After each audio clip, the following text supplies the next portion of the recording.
Da-da-da. Okay, are we good? We're good. What's going on, stream? How you guys doing? Hope you guys are well. We're gonna jump into Pantheon. Everybody else is there. Did you guys say you were on Shard 1?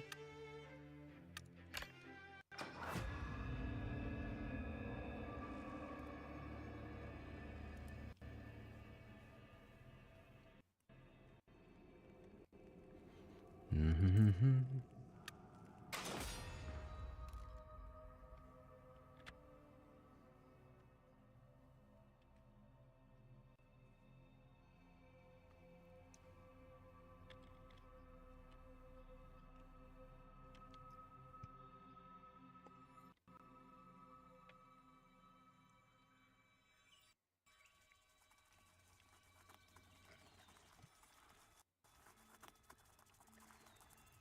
I logged out and thrown fast? Okay.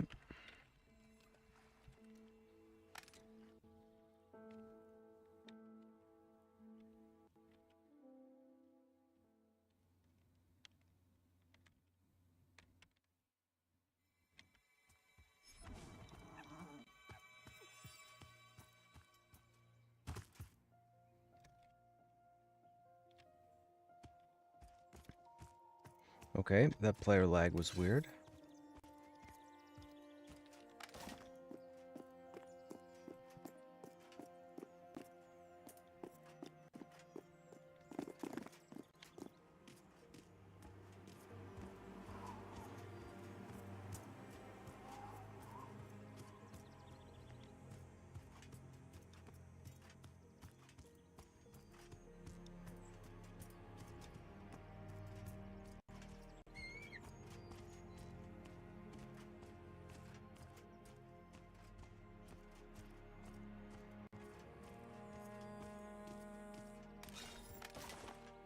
Oh, I still forgot to sort that out.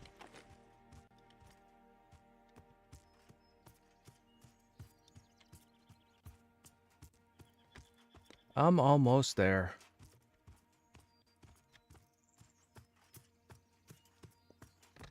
But you can have snaps tanked while I'm away.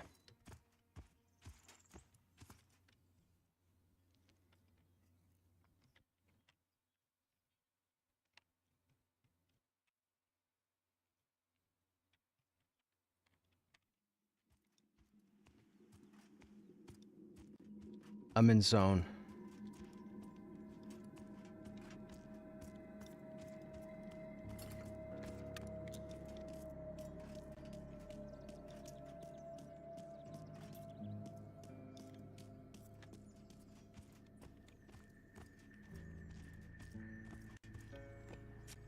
I got Snapper killed.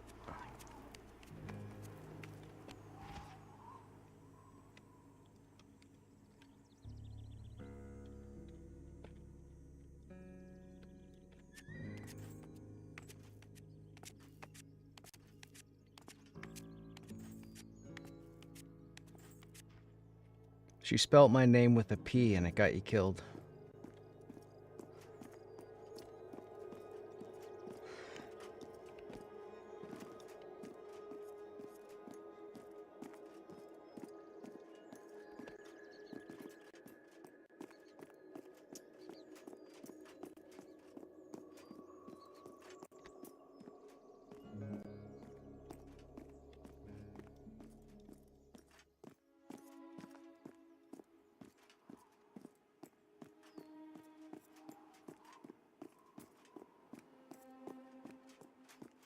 I know, right? Metal.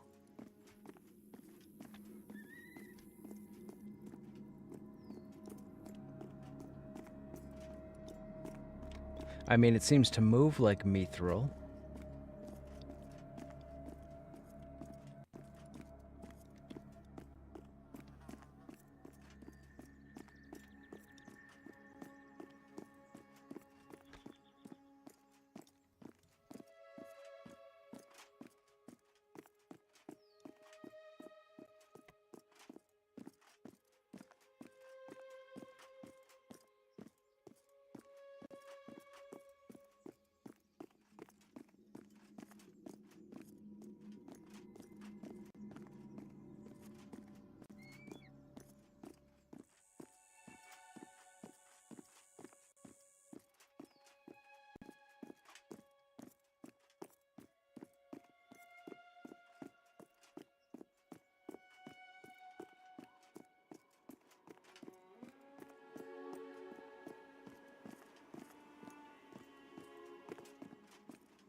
No, I hit 33.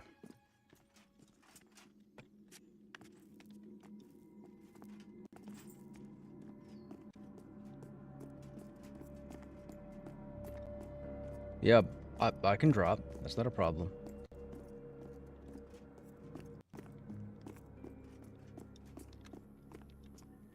Yeah, Essien would be taking the spot with garlic.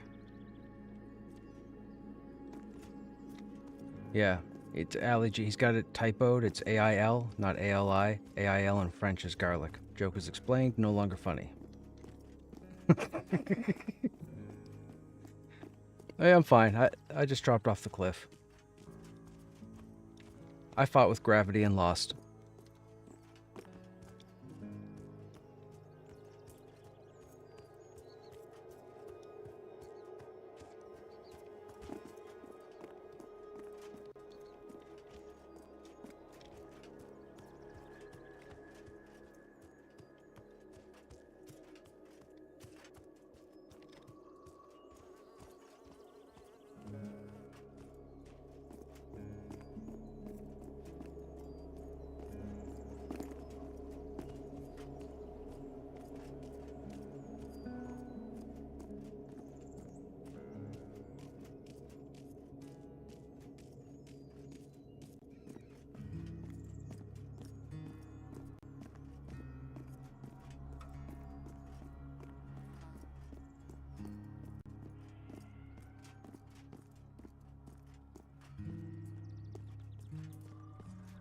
Okay, what am I dealing with for hit points? 400.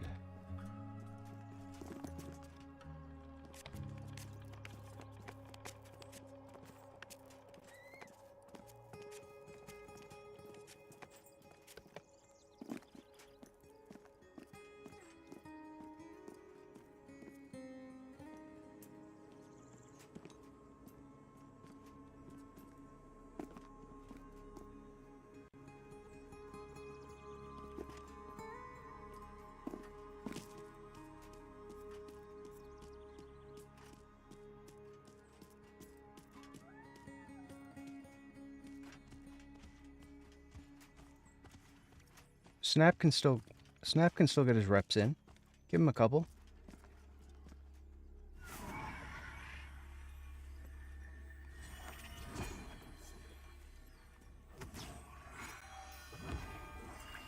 Okay, chat, we might be switching over to the Enchanter or another tune.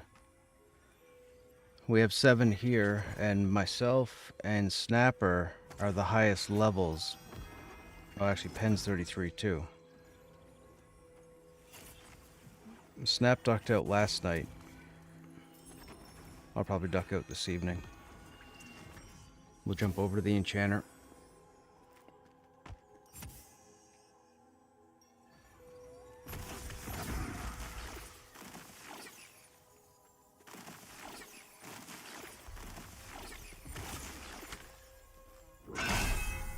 We'll get him.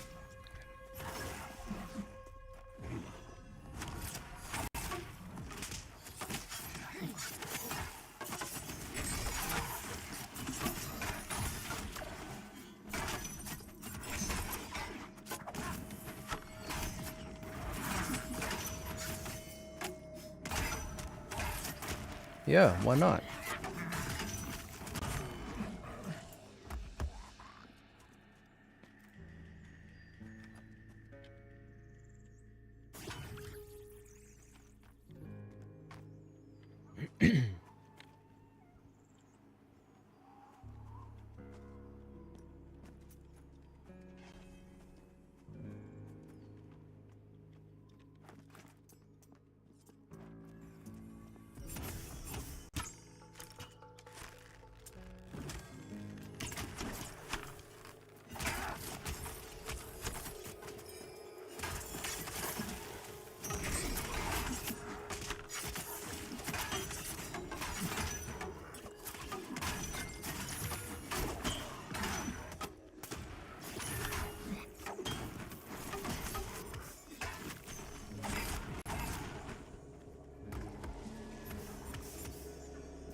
Have you guys been pulling from the left side as well, or is there another group over there?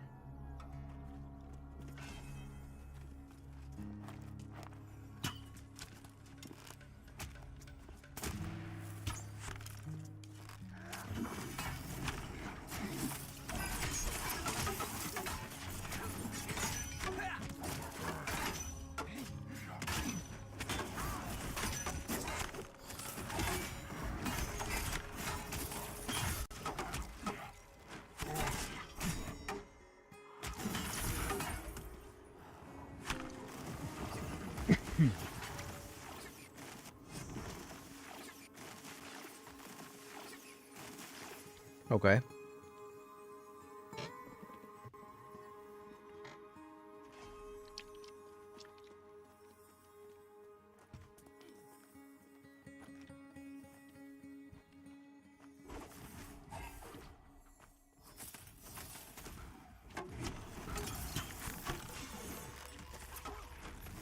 They just worded it weird.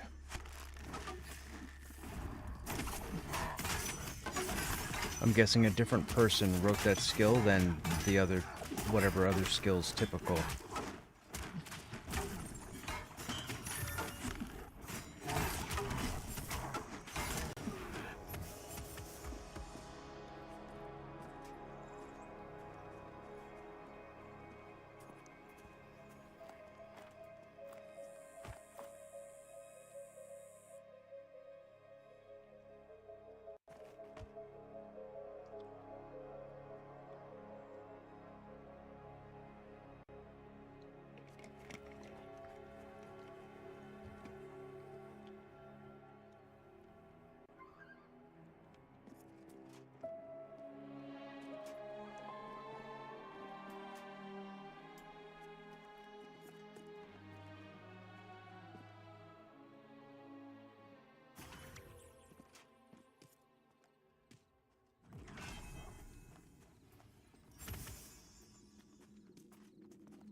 Back to the wall, Snapper.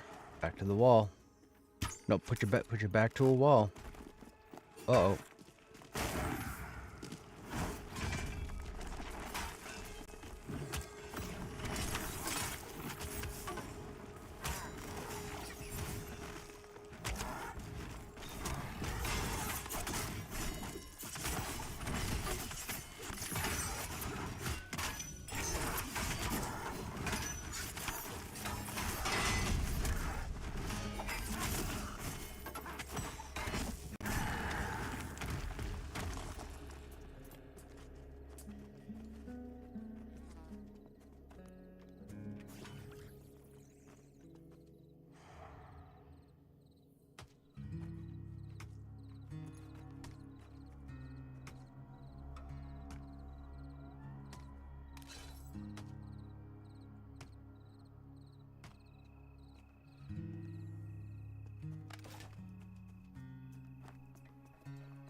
You pull, he gets halfway here, and then you ask.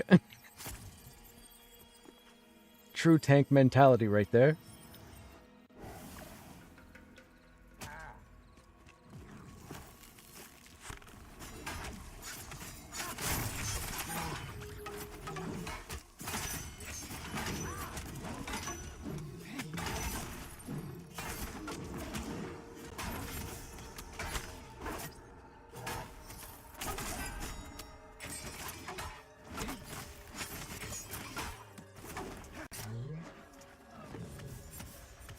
Good job, Snap Air.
Scorpions, geckos, walkers, goblins.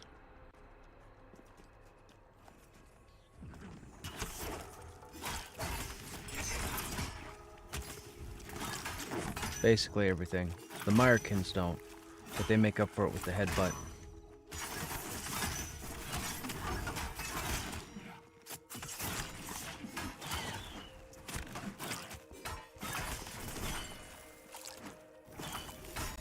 How did you go down? You were too close to the Myrkin?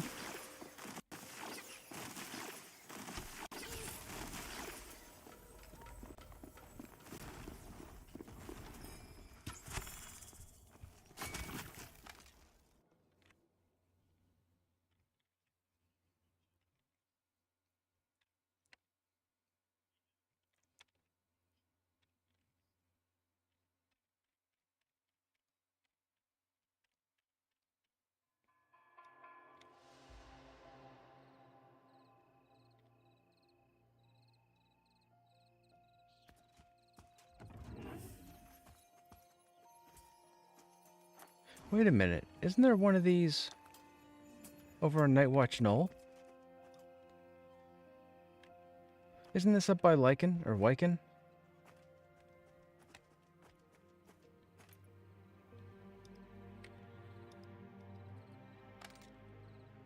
That looks awfully familiar. That looks just like the one up on the Wyken ledge.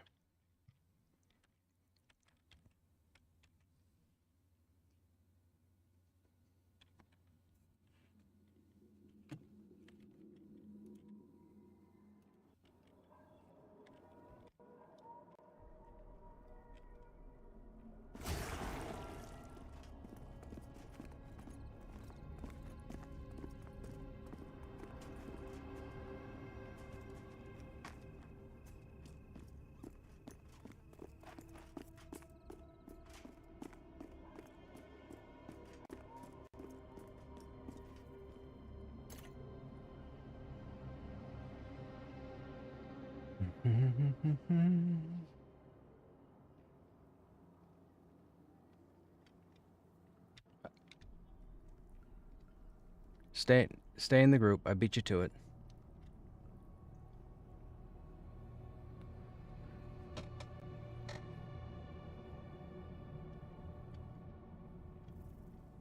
That's fine. We're still 33. It's going to take a minute for them to get up there.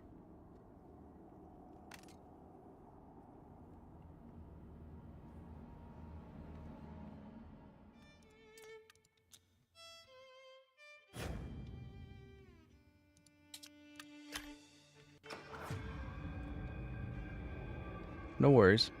If a spot opens up between now and then, just let me know.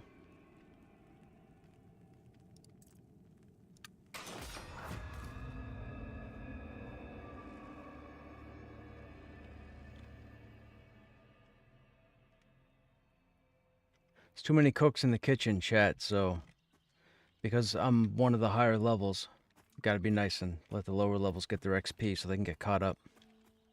So we'll dabble with the enchanter for now.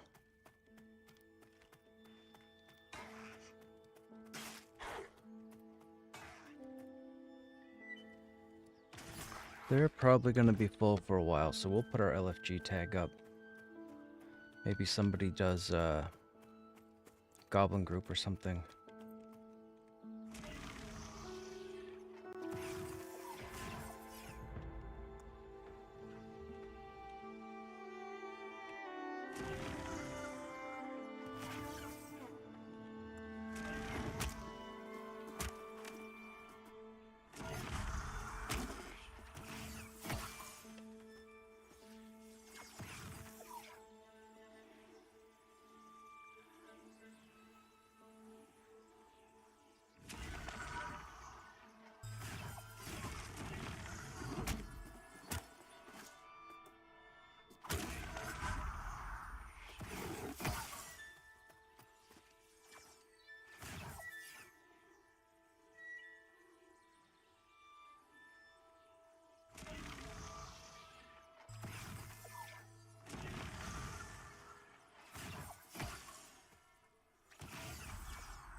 That was rude.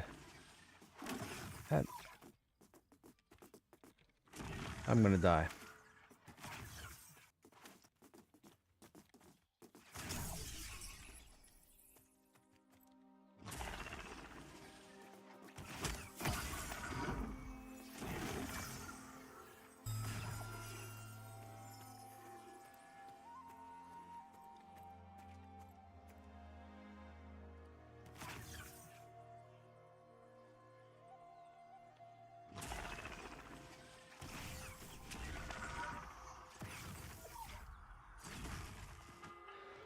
Ooh, what did we finish with? 2 hit points.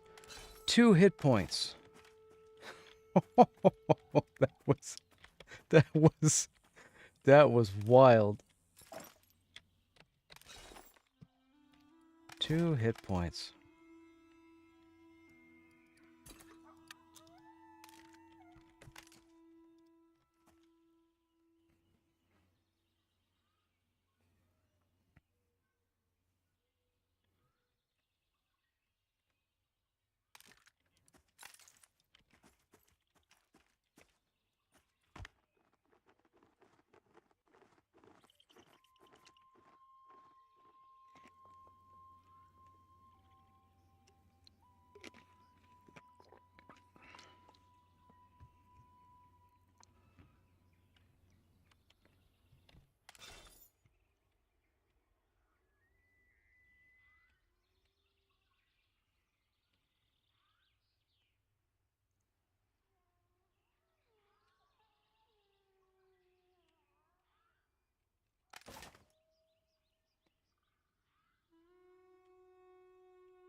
Ah, boo.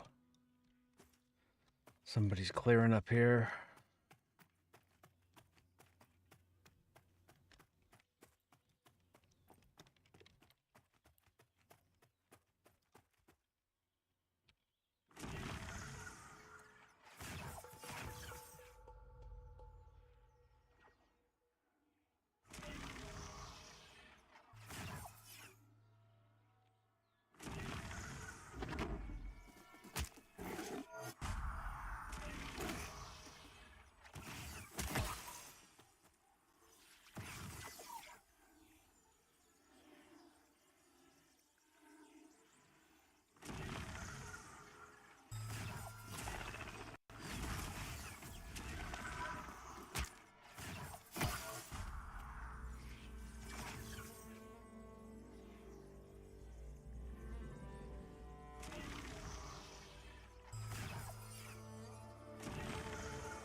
That went much better.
We got buff, chat.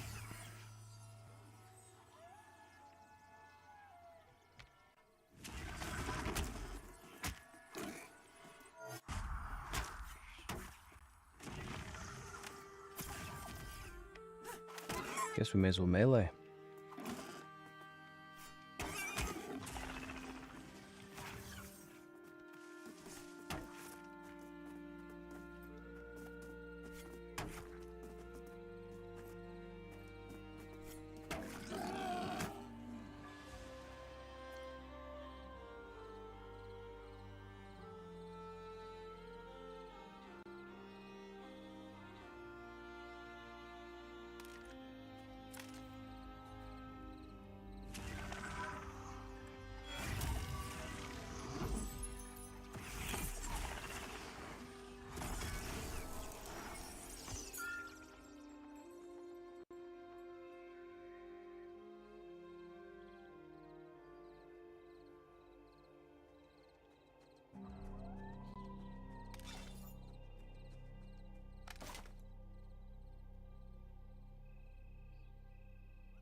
Bad time for lag.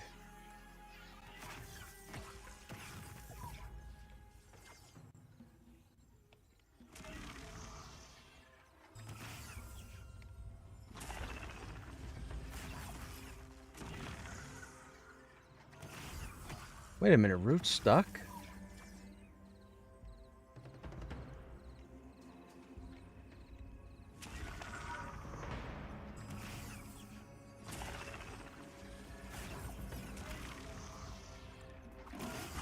Okay, that's the third root, right?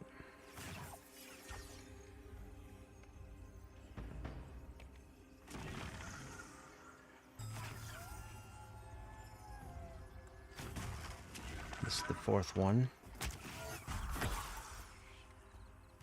And it's going to be immune after this.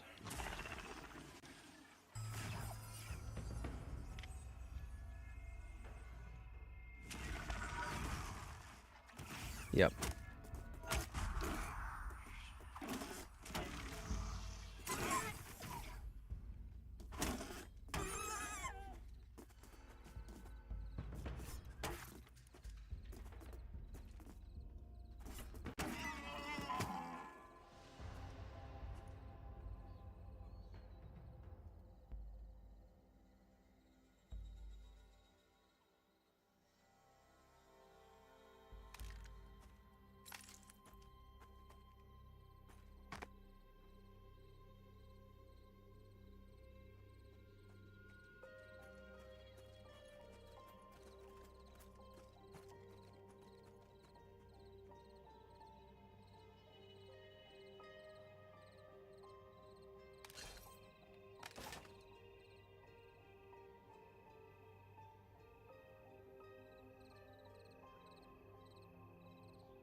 me have a quest for that?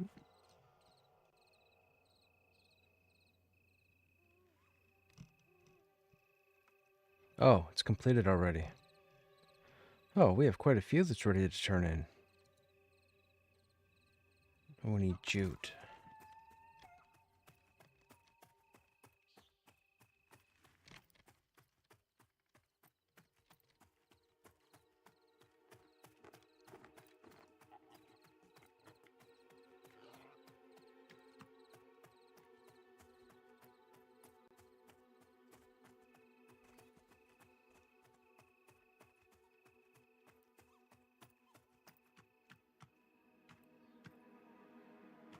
That's the guy going through.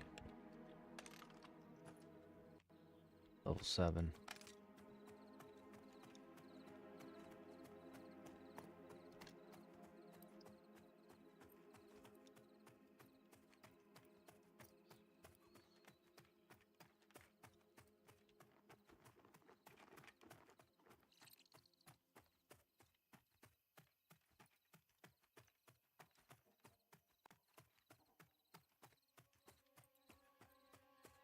There's a rabbit there. We can't take the rabbit.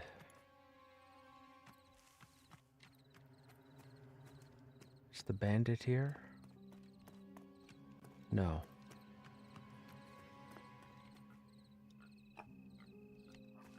What plant is this? Is this blackberries? This doesn't look like a blackberry bush.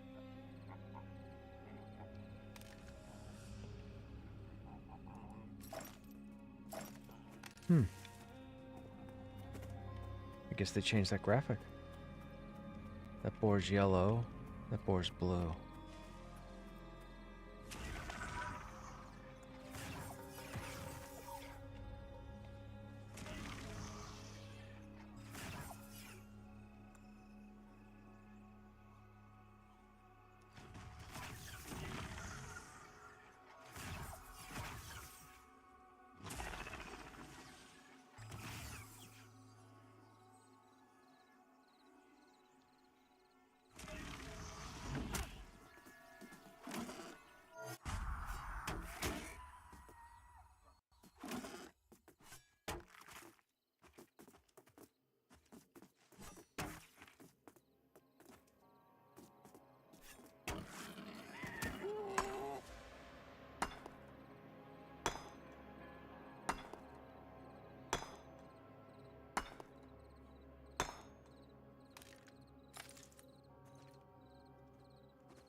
I don't really want to go back to town yet to turn in until we hit level 9.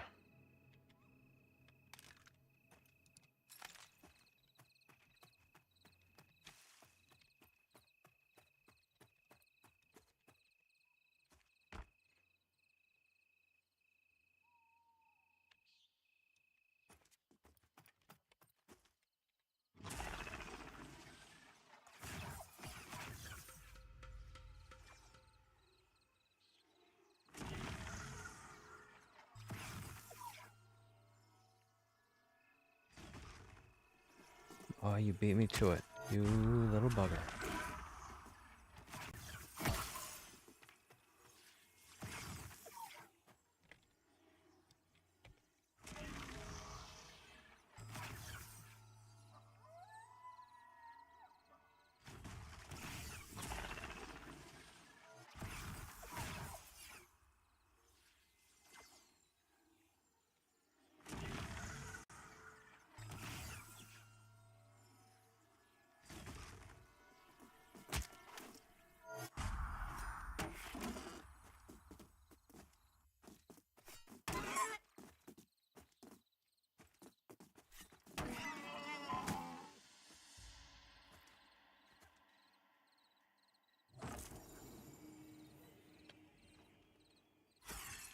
We got more buffs.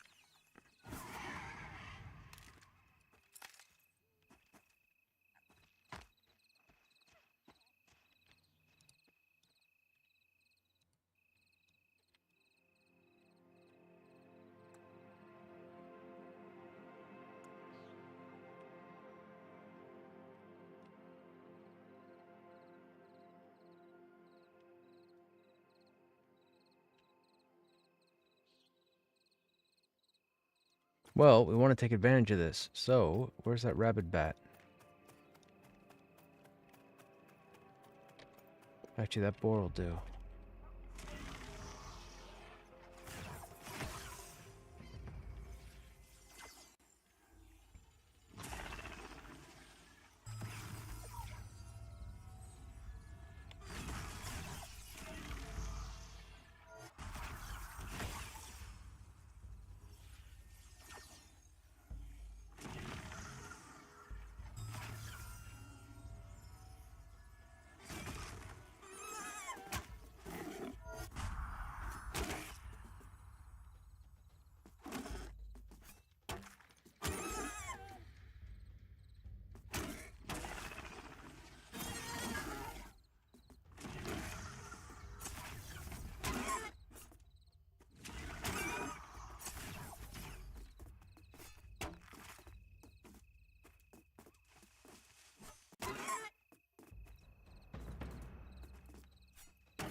I don't think we need the gray howlers, right?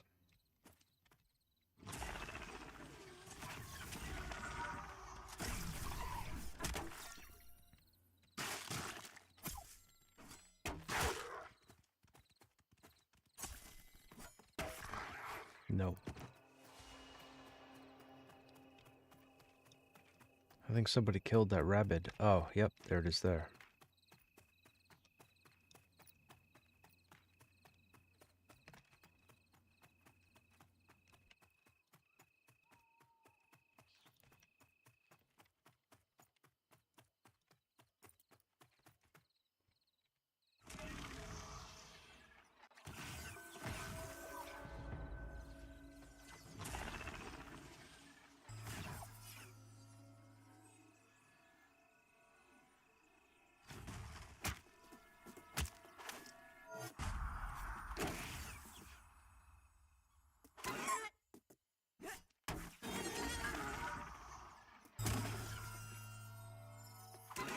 What?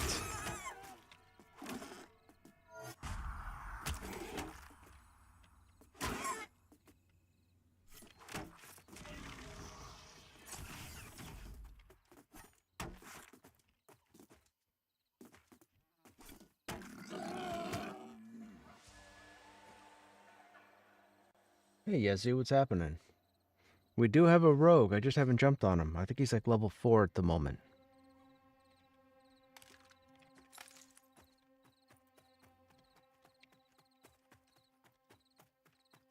Or maybe he's 5. He might be 7. I feel like he's 7.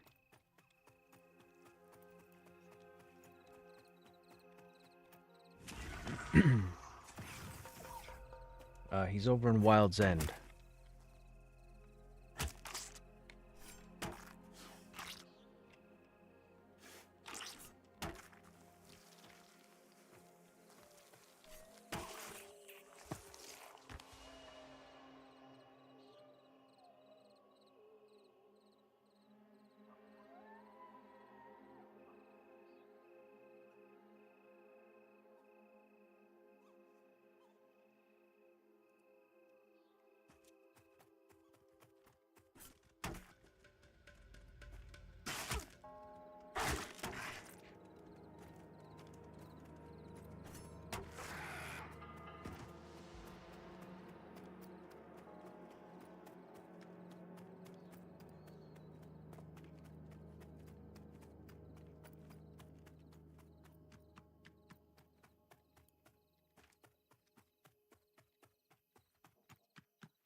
Not sure why you left that bandit, but okay.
Oh, did you leave the snake up as well? You did.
Come on, you.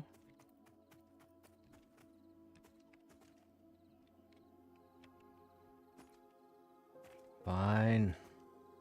How long does Mez last? Ooh, only 18 seconds.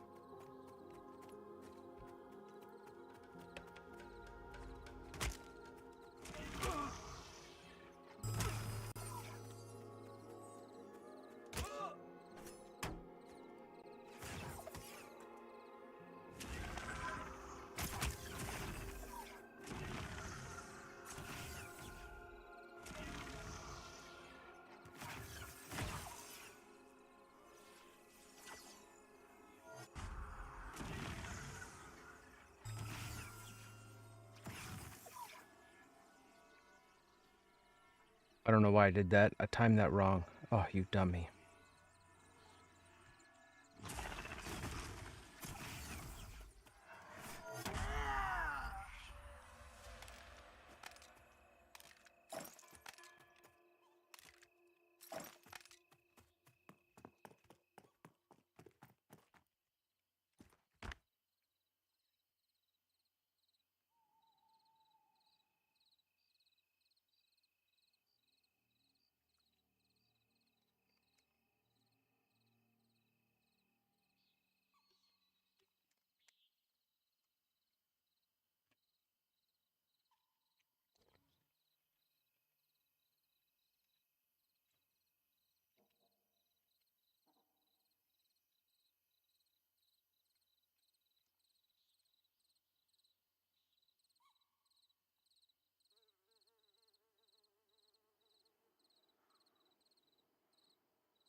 Hmm.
Okay, now we're waiting for respawns.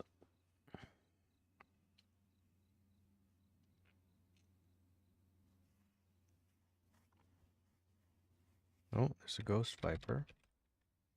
You're dark blue.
6 a.m., almost daytime.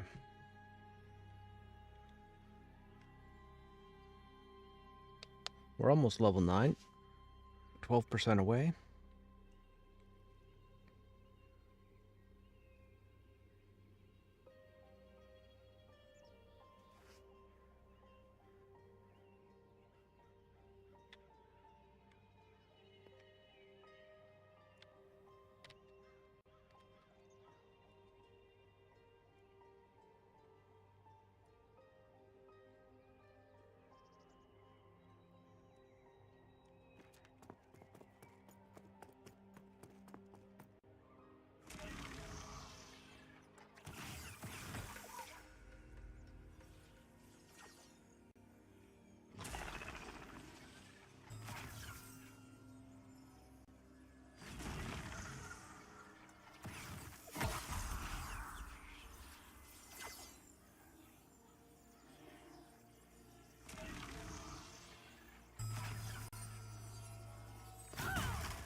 Hey, Quick, what's happening?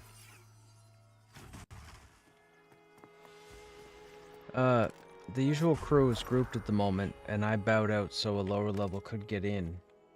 So we're on the Enchanter for a little bit until a spot opens up, and then we'll be switching back over to the Warrior after that. How are you? What's going on?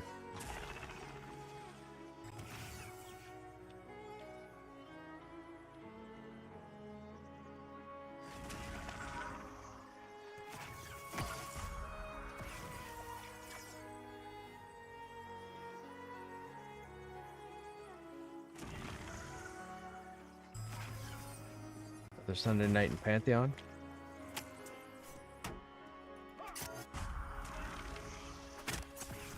Sunday night? Where are you located?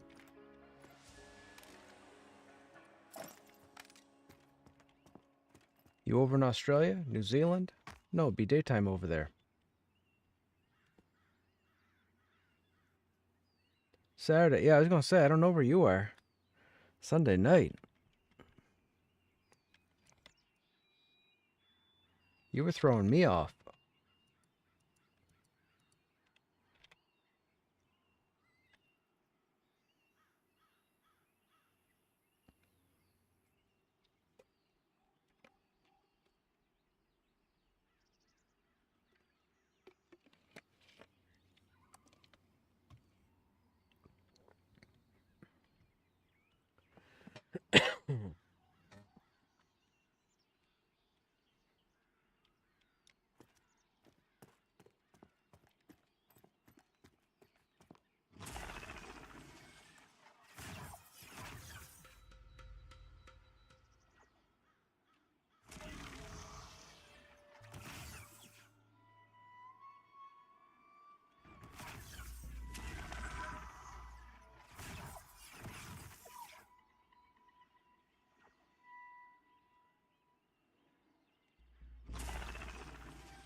Anybody else in Pantheon this evening? If so, what are you guys working on?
So close to level. That dude's got all the lower good die. We'll stay up here. We should have respawns in a couple minutes.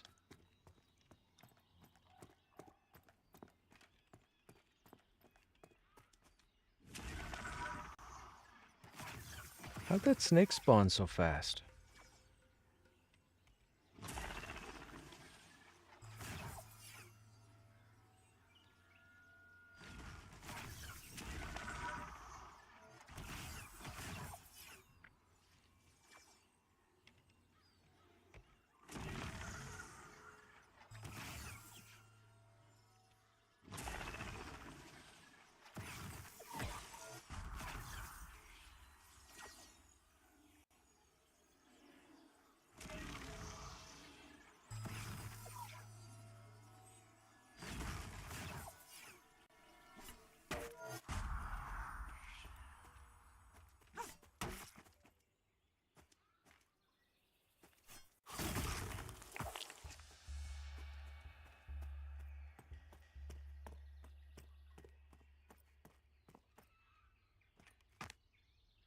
Oh, dude.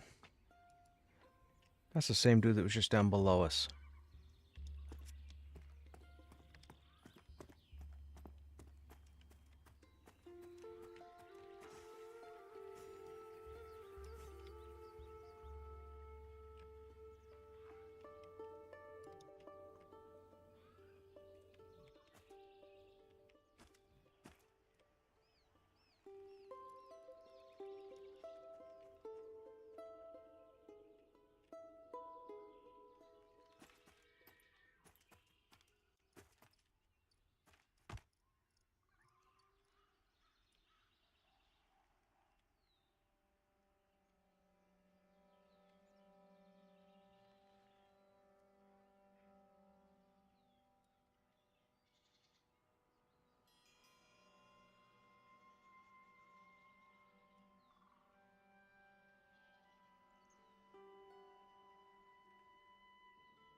Why that dude left the spider alone?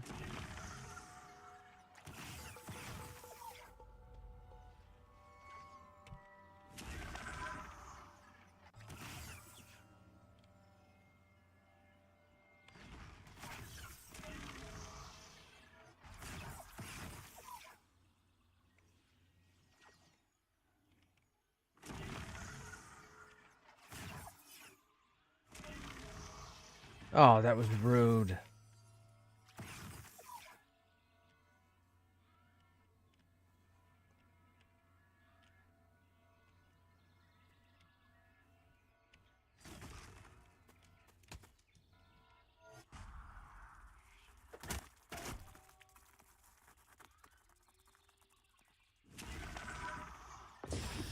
Thank you. Bugger rooted me.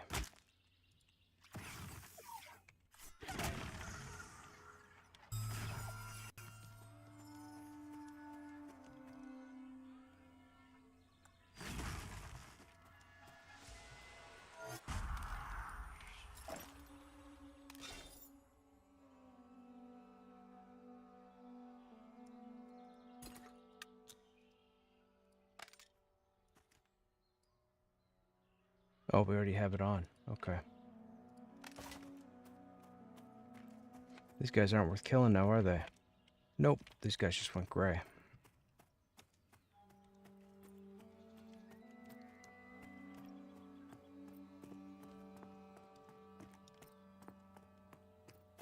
Actually, now that we're 9,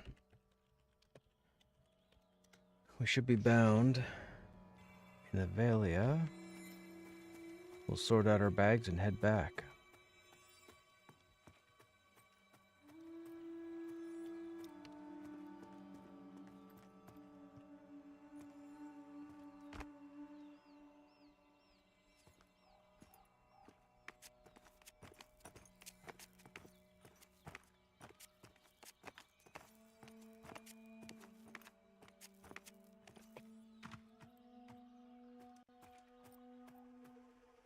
Bit of server lag. Must be a number of people in here.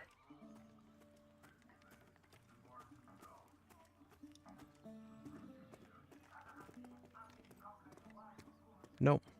Just must be heavy population. Okay, what do we have to turn in?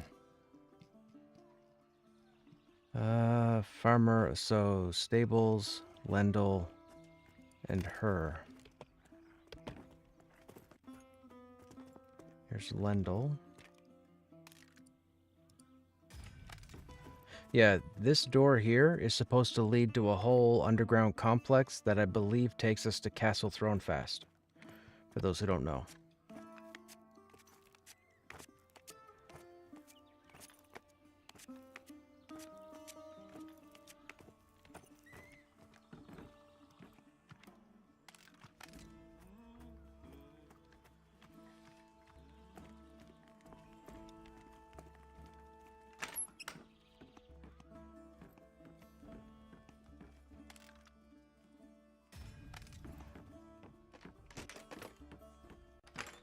How is your delayed wound hitting so hard? Are you pairing it with the mez?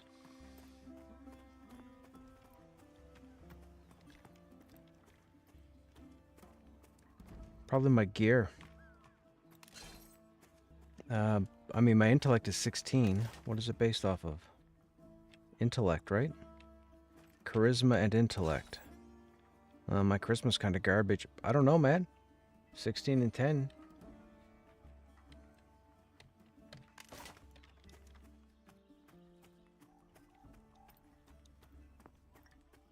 What's your intelligence at?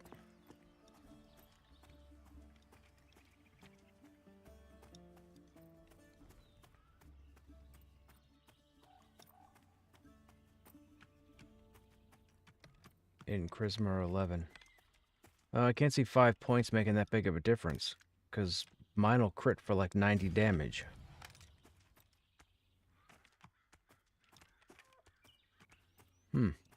I don't know, man. What level are you? It could be the level 2, right? Some of those guys were light blue to me.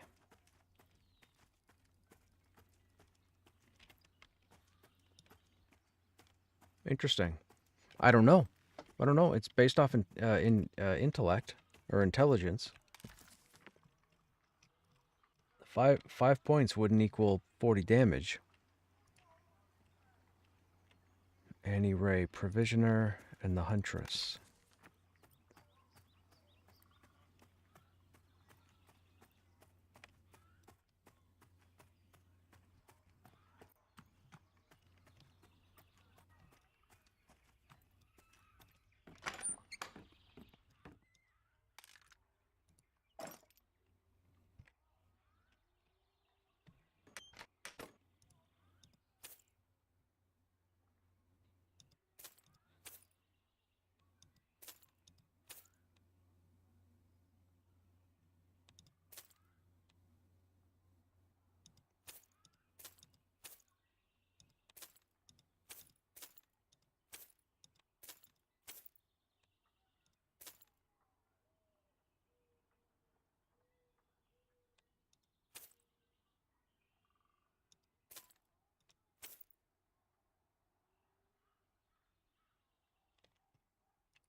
Fiona.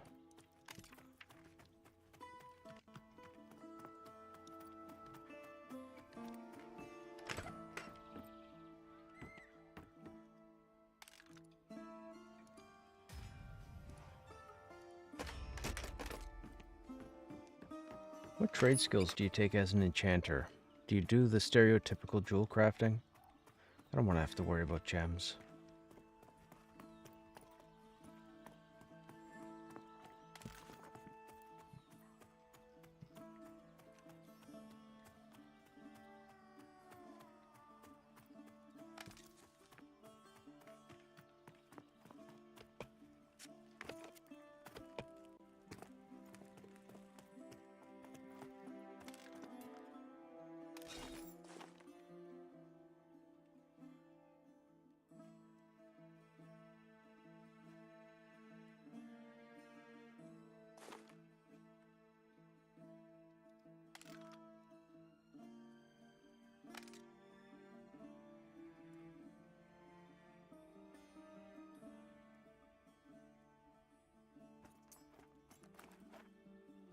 What if it takes weapon damage into account? I don't know. I mean, it doesn't say it does. Inflict a delayed wound. After 10 seconds have passed, deals medium... Oh, medium weapon damage. Look, it's in the tooltip. Deals heavy damage if the target is disoriented or mezzed. So yeah, it does take in weapon damage. So it pays to read. It's right there in the text. Deals medium weapon damage. I've never seen that. Does anything else say weapon damage? Magic damage. We don't have anything that does damage.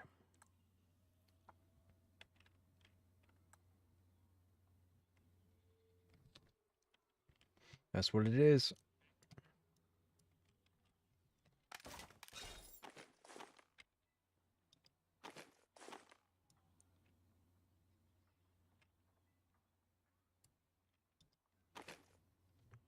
Trying to get your gi open.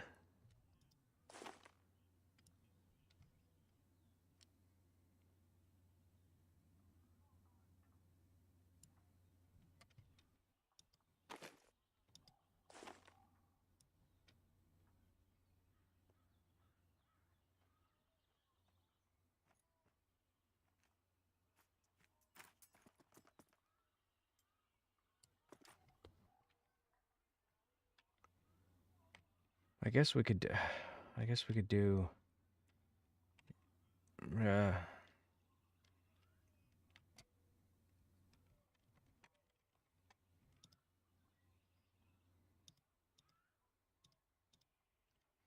I'm a lurker.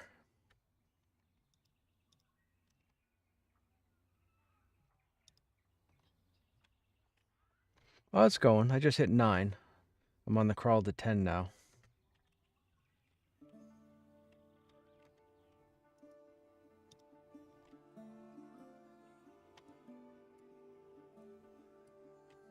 Ten.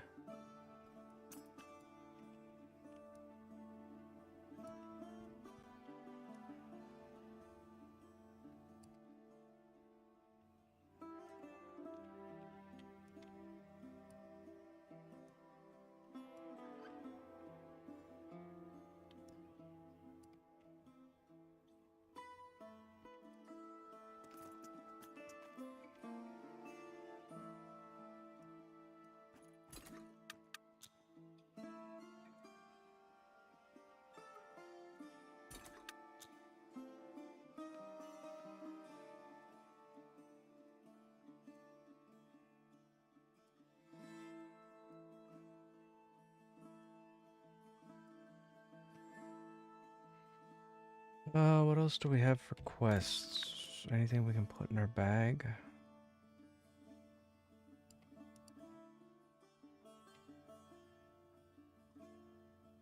We still need blackberries.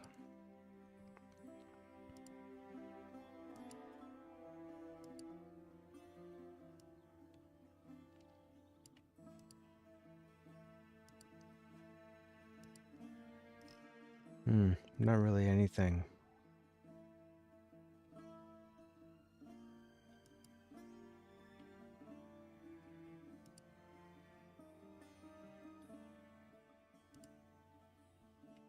Okay, we need jute, we need a cultist.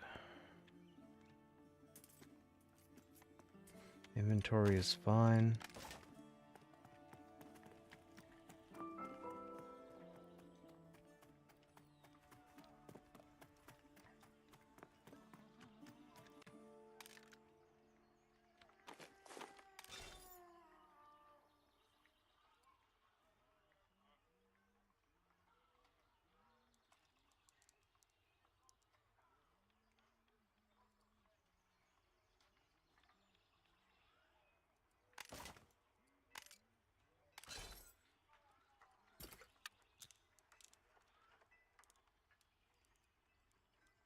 Oh, interesting. It pulled out of my bag before it pulled out of my main inventory?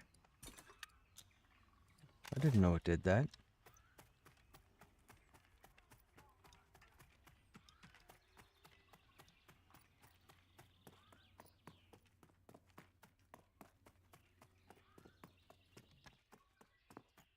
Yeah, time to get a staff for sure.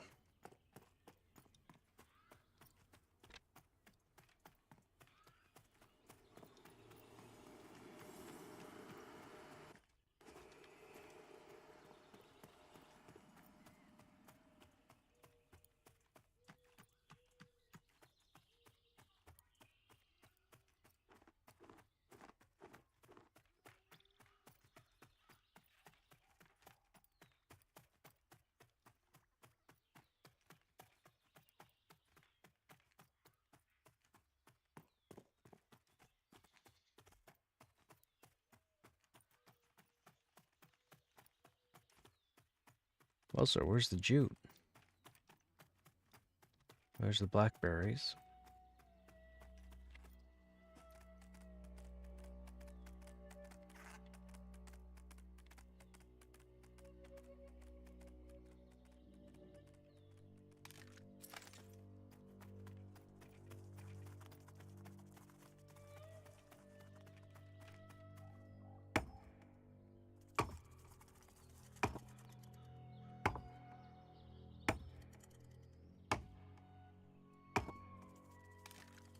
That gives us 30.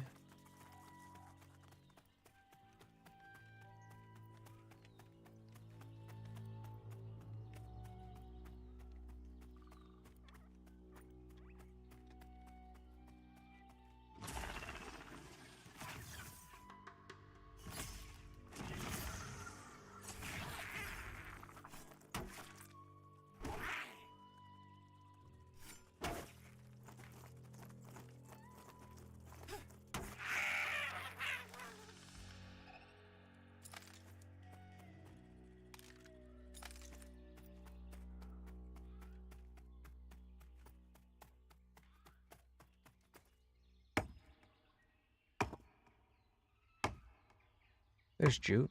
Right there.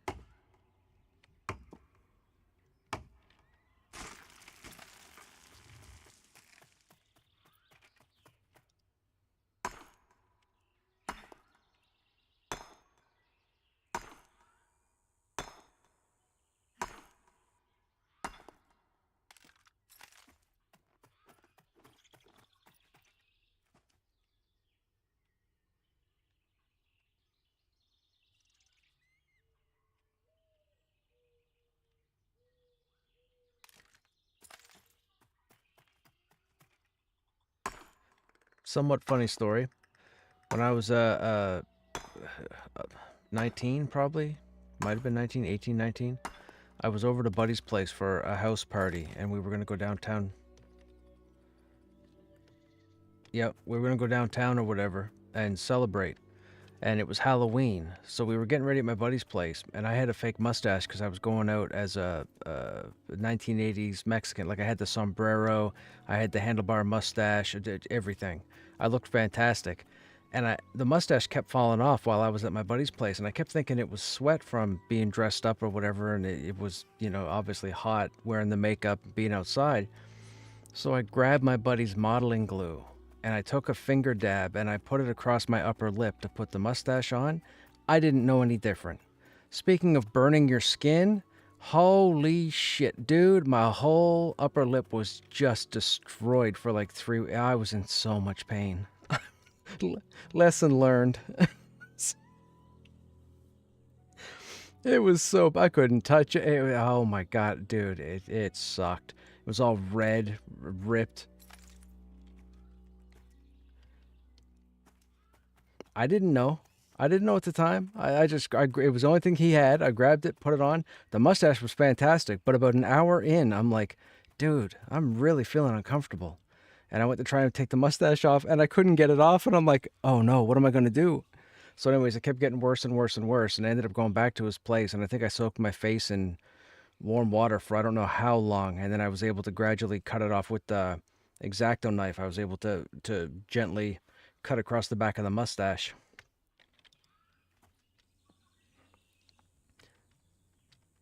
But thankfully, I didn't get there. Yeah. Like I said, lesson learned. I went to work that Monday, and everybody was like, what happened to your mouth? I was like, don't ask.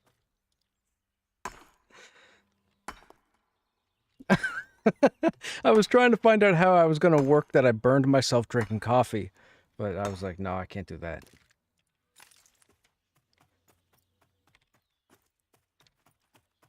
No, it wasn't. It really wasn't.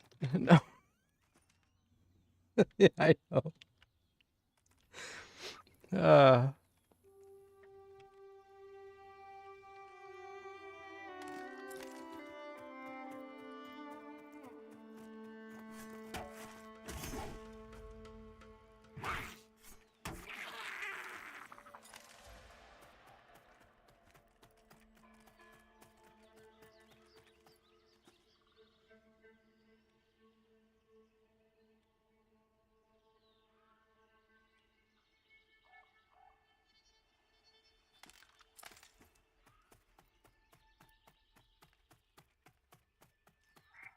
Oh no. Did they write? Did you have like a message?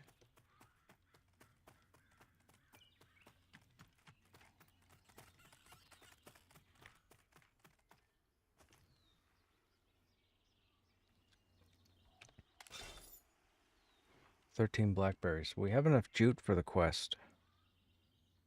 Where's the jute? Oh, right there. 14. Now, I think there's a quest. We have to make bandages, right? I think it takes 2 jute to make a bandage. We need hornets, right? Or did we turn that one in? We turned that in. Okay, field dressing is the 6. Cultist camp, we can do that when we port back over. That's from the bandits. Those are the bandits. We don't have any of these.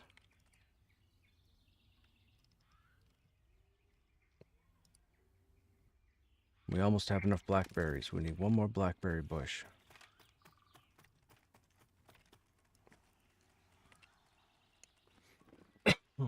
Excuse me.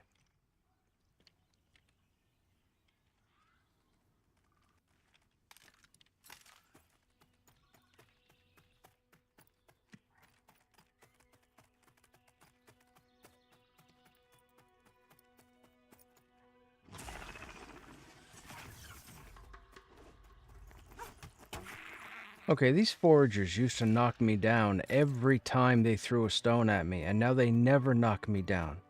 Did they make these guys easier too? What is going on here? These goblins always knock you down on the first throw.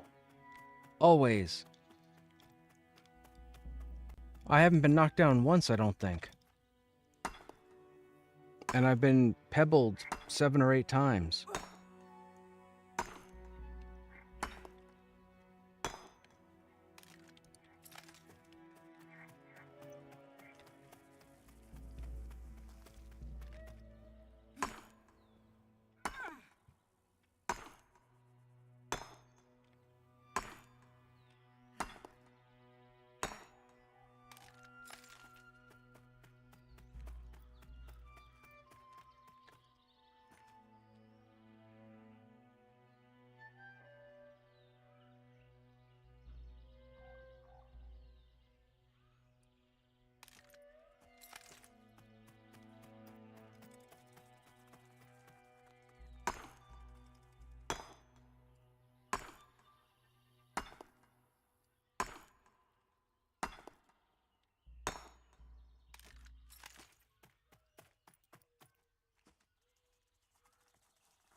I will say it's cool that they finally fixed these nodes and didn't put them behind a wall.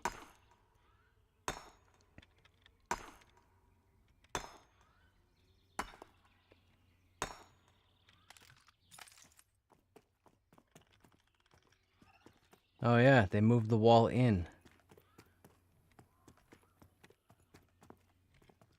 What's happening right there? What's happening there? Is that foliage?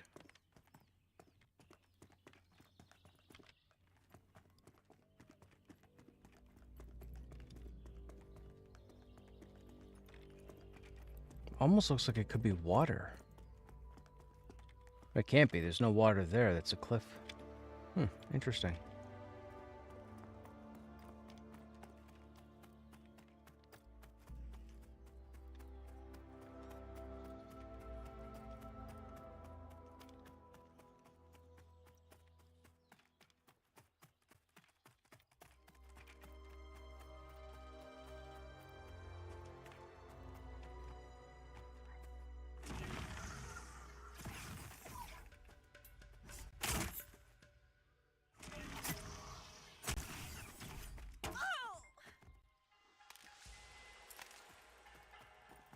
While we're here, we may as well get these guys. See what they're carrying.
Come on, Jute, where are you?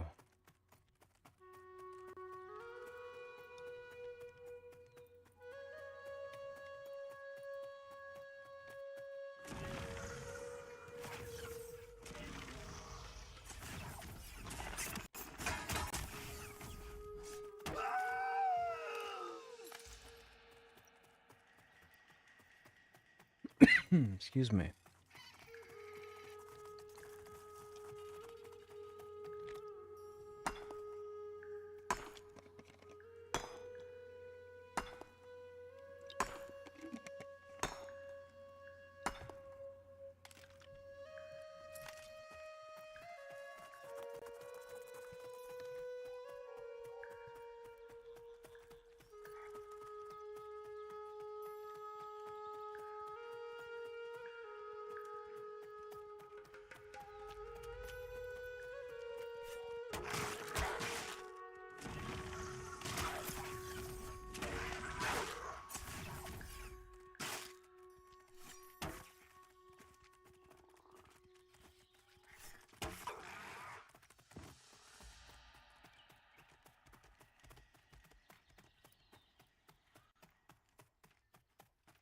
Yep.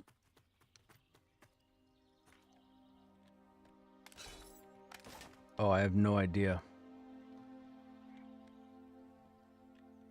Hey, Magnus. New warrior? No, this is an enchanter we're messing around with. The group is full, and I bowed out to let a lower level get in. So when a spot opens up, they'll let me know, and I'll log the warrior over. But right now, we're just goofing around on the enchanter until then. How are you? What's going on? How's your Saturday? Or Sunday, depending on where you are geographically.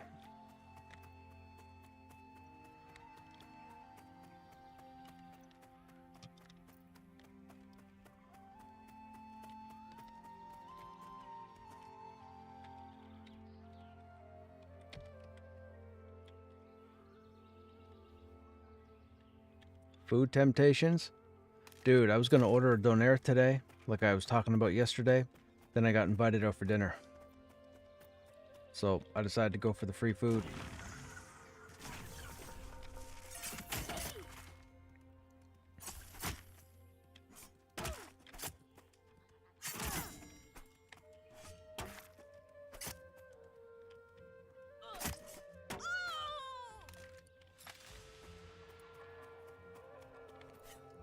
Come on, bag. Yes. Got another one.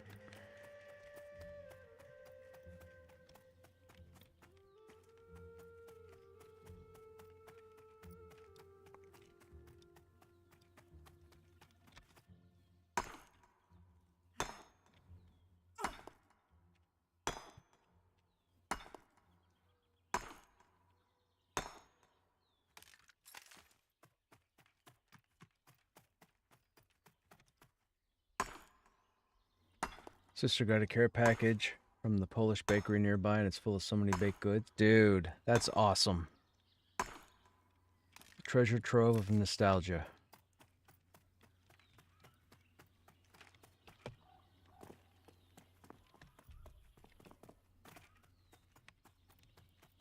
Okay, we should have enough for the quest. But whoa.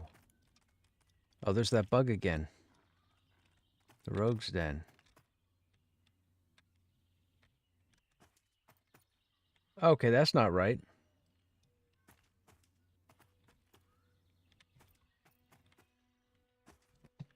I'm sure this was reported, but I will have to take down the location.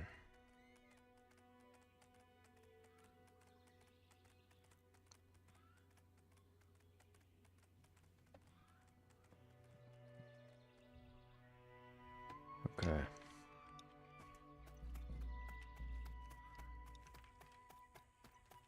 There's a bug going through the game right now where there are random locations where that transition happens as if you're going from outside into a cave, and it comes up with the rogue's den. The rogue's den is not here.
This water looks really good. Do we have the murkiness here? Oh, we do. Cool. Oh, no, we still have the surface break. I guess that can't be fixed. At least you can't see straight through. That's good. This is the way the water's supposed to look everywhere. You're supposed to have this murky nonsense. You can't make anything out or see anything. It's supposed to add to the environment of being underwater, which makes sense. Very Subnautica. Maybe we'll jump into Subnautica sometime, for those of you who haven't seen it. Subnautica, dude, Subnautica is a creepy game. It's got its scary moments, man. That is, dude, it'll make you sweat, it'll make you freak out, it'll make you get paranoid. It's such a good game.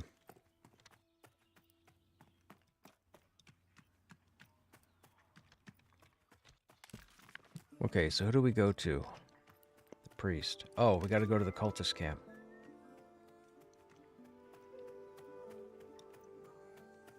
Where's the jewel crafter at? We may as well turn that token in. Let's try jewel crafting for the first time. Is it here? Nope. Is it this building? This one.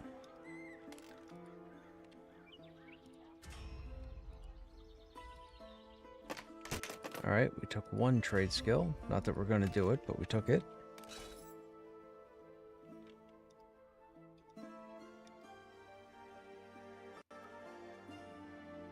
Now, what do we take as a second trade skill? I don't know. It was well done. I only played halfway through, though. Man, I played Subnautica, got addicted. I think I've played Subnautica twice now. I played Subnautica, I got into Subnautica Below Zero. I went all through that. That was great. I've been waiting for Subnautica 2, but unfortunately, if you follow gaming news, you know that that game is having some trouble right now legally. I don't know if we'll ever see it. I hope we see it.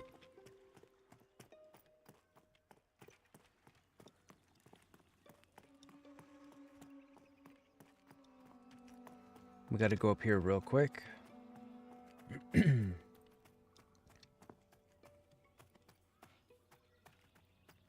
Yeah. The legality of gaming is it's going into sketchy territory. From all the price increases that are happening, to who can play, what can be shown, who has rights to what. Dude, it's messy right now. Okay, Eltharian presence is ready. Should we kill these guys while we're here? What level are these guys? Oh, these guys are gray. We don't want these guys.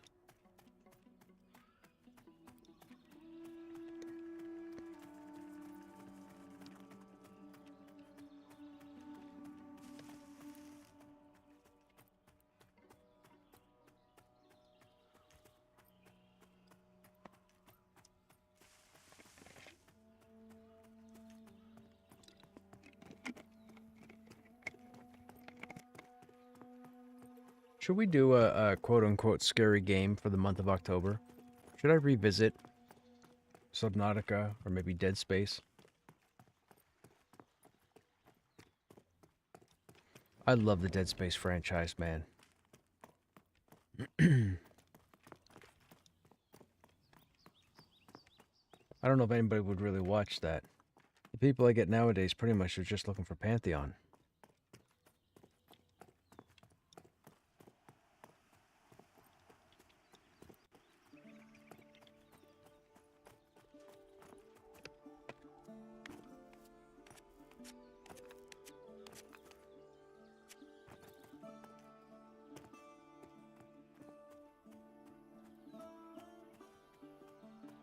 Dead Space is good. Oh, everything about Dead Space is phenomenal.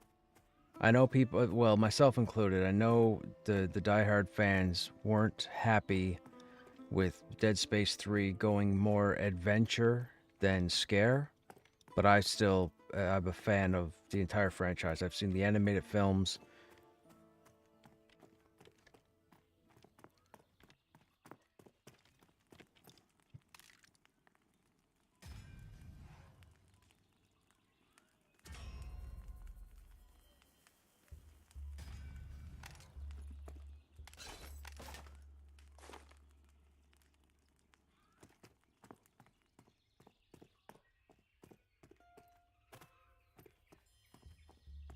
Hey guys, is there a solid trade skill to take along jewel crafting? Like, does it need alchemy?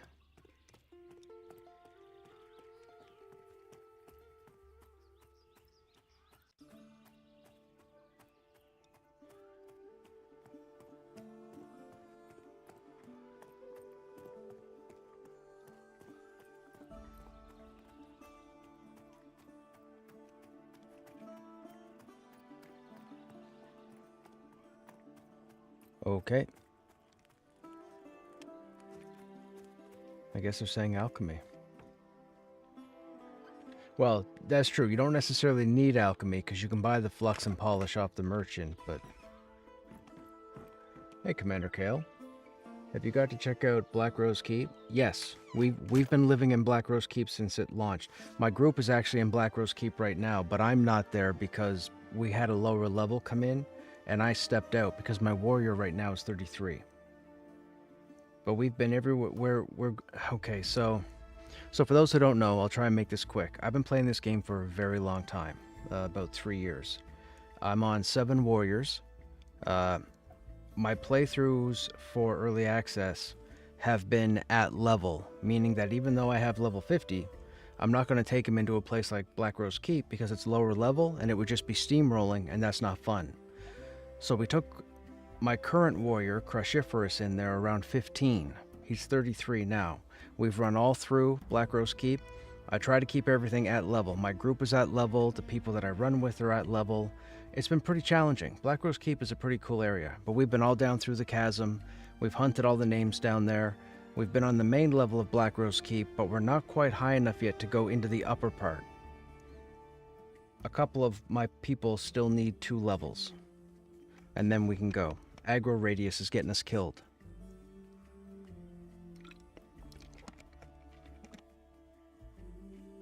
How does it feel compared to the rest of the locations in the game?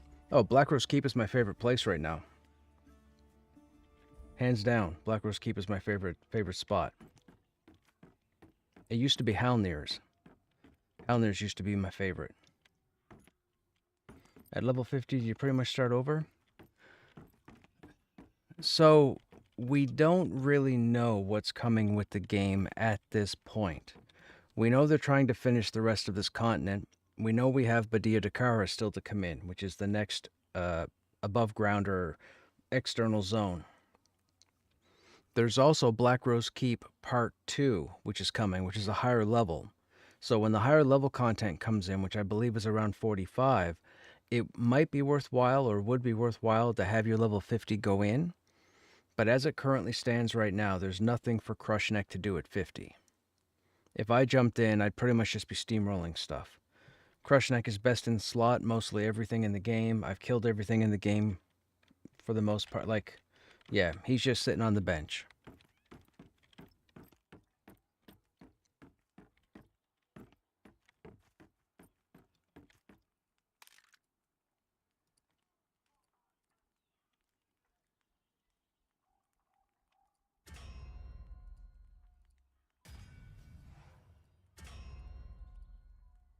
I'll also let you guys know, my entire playthrough through early access, although going back all the way to December, is on my YouTube channel. It's a very small channel, but if you want to check out pretty much everything in the game to this point, feel free to fall down some rabbit holes. Just search for @Krushnek, and when you got some spare time, you can check out everything from the beginning of early access to today and going forward.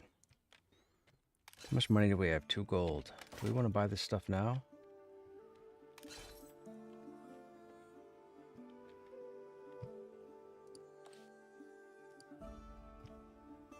We don't have any of them at the moment. Well, we may as well.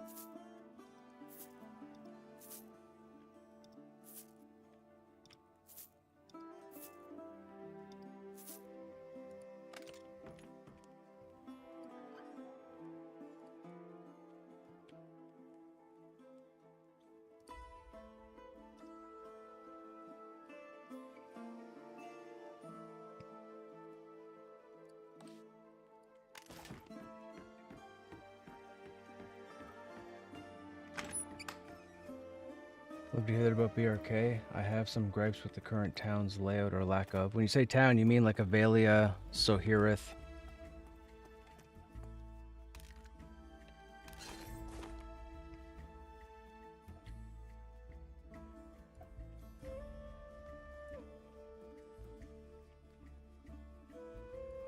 Where I am right now? This would be Avalia.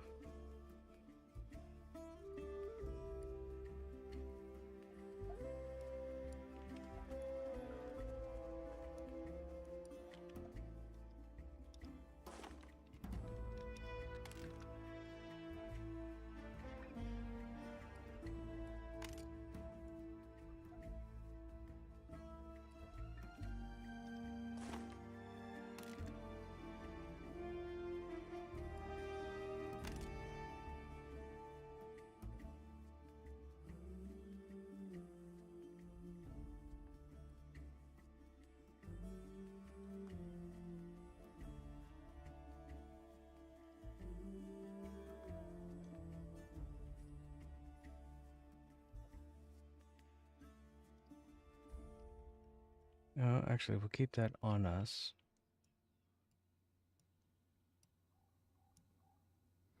I think we're going to need maple logs for something. I don't remember. I think so.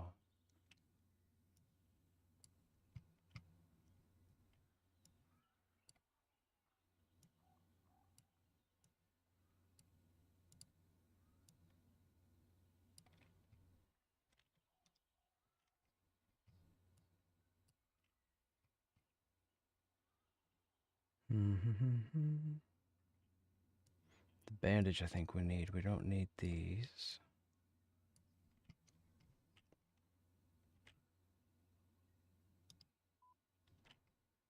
Do we have... Why do we only have 17 blackberries? Oh, I didn't stay and get the rest of the blackberries. Shoot.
Okay.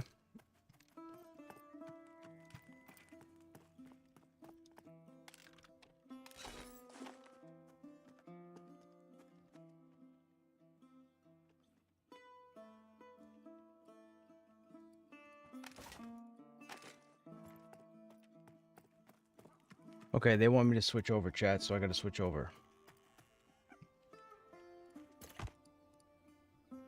Level 10 will wait. You want more road sign? So here's what I'll tell you. Since early access, so early access has been around for 10 months. I can go anywhere in the world. I haven't looked at a map ever. I know points of interest, I know trees, I know rocks, I know mob types, I know the color of the sky at 2 p.m. in the afternoon. If you play this game, you will figure out where to go. I've never looked at a map. I don't want a map in this game. I don't want a map, I don't want mounts. I know we're getting mounts, and unfortunately at some point I know they're going to put a map in. But you don't need it. I've played regularly. I've done the social thing. I've met people all over the continent in-game, and I found every location. You don't need a map. Trust me. You just need to pay attention. That's the honest truth. So there's Krushnek there. That's our 50. I think I'm still the only person in the game that has that helmet. Pretty sure. I haven't seen anybody wear it anyways. This is Krushnek number 7. Hey, Ninja Own. Have you played Monsters and Memories? We jumped into it 2 months ago, I think. But I only played... Well, we were in there for about 4 hours. I got as far as level 3. I couldn't... Every time I went to try and kill something, there were 10 other people trying to kill the same thing. So I just gave up and stopped playing.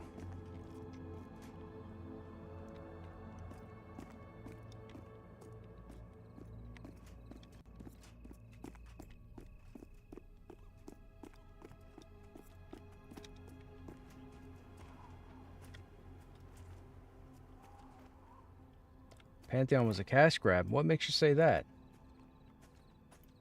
Pantheon wasn't a cash grab. We're still getting the game.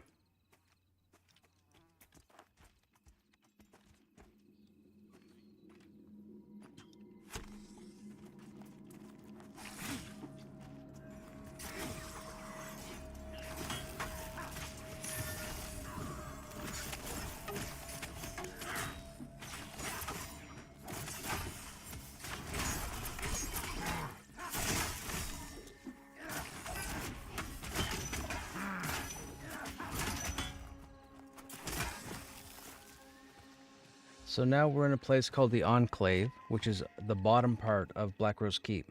Black Rose Keep is up there, and we're down below.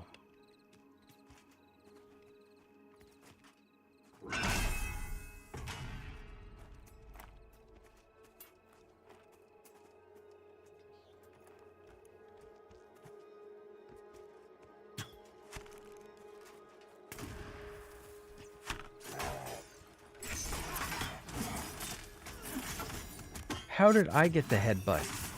That was rude.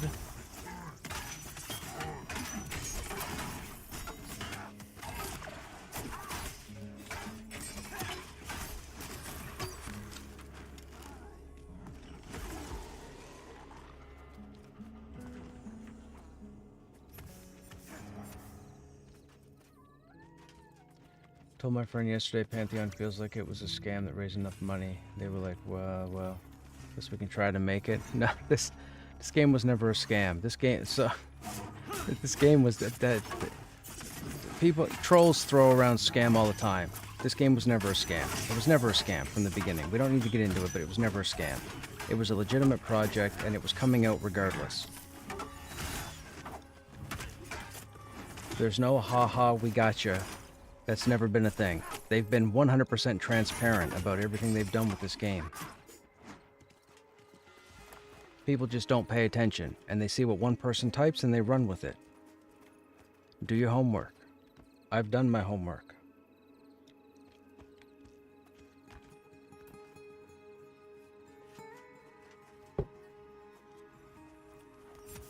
Do I go full agility on a rogue? Is that what buffs concealment?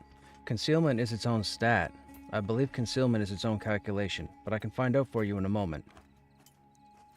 Hey Vol. With the rogue, is concealment decided by its own stat, or does agility or dex play into concealment?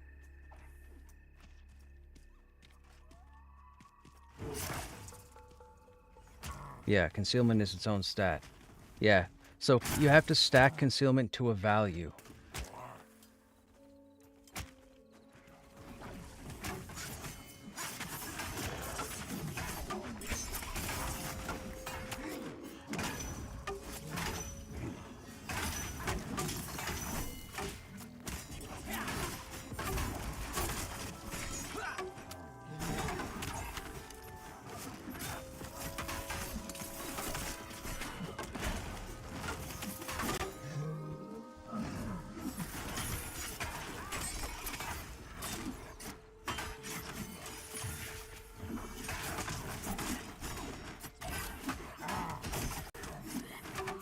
Okay.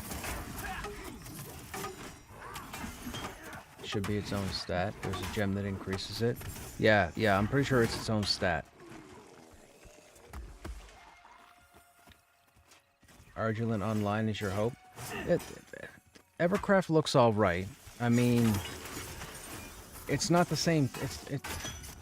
Androlin doesn't even, like, you can't even associate Androlin with Monsters and Memories, let alone Pantheon. Like, all three of these titles are different in their own respect, right? And people want to compare. People want to do the EQ WoW thing, which is just ignorant and dumb.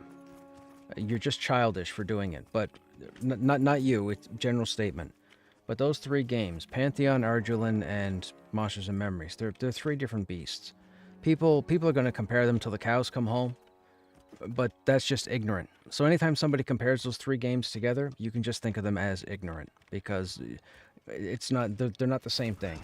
Other than the fact that a lot of people can play it, it has levels, it has experience, you go out and kill stuff, and it has zones. That's the only stuff those three titles have in common.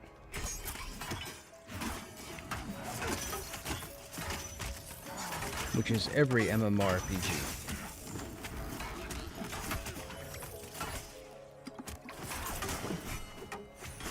I mean, I've been playing this non-stop. I've never taken a break from this game. I've been at this game for 3 years. I went all through seasons, I've been all through early access. I need this game to come out.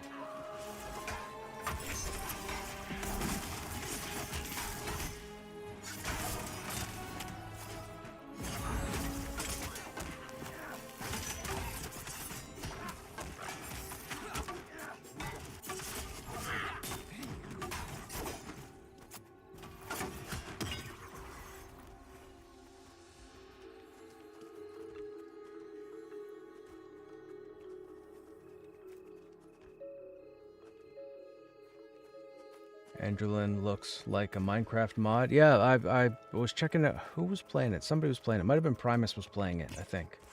Was it Primus? No, it was somebody. Who was playing it? I don't remember. I was looking at it and I was like, this looks like Minecraft.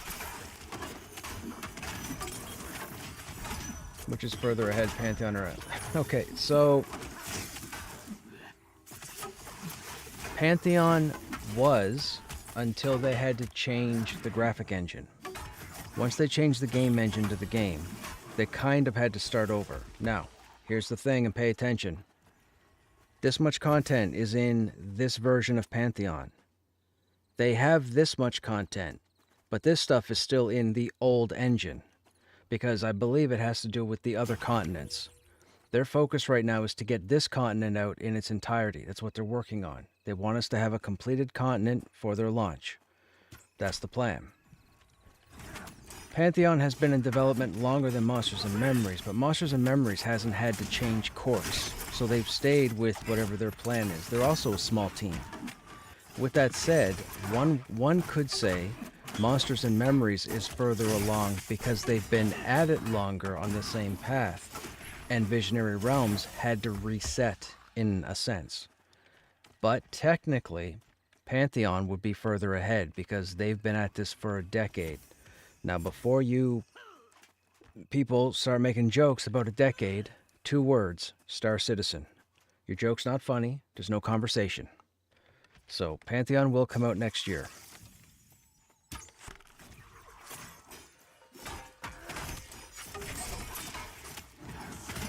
I mean, Star Citizen has taken $1 billion. $1 billion. $900 million. Star Citizen. Everybody talking nonsense about Pantheon or Monsters and Memories or Androlin or insert game here, you're ridiculous. You're just looking for attention. Star Citizen stops all the conversations about who's taking money.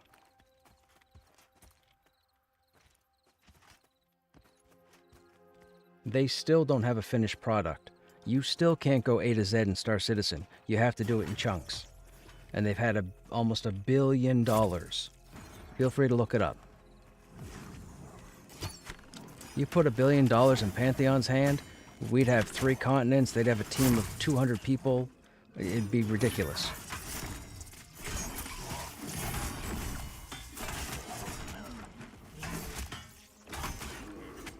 People just don't do the thinking. They just open their mouth or on the internet, open their fingers and type ignorant nonsense, which is ridiculous because all it does is embarrasses them.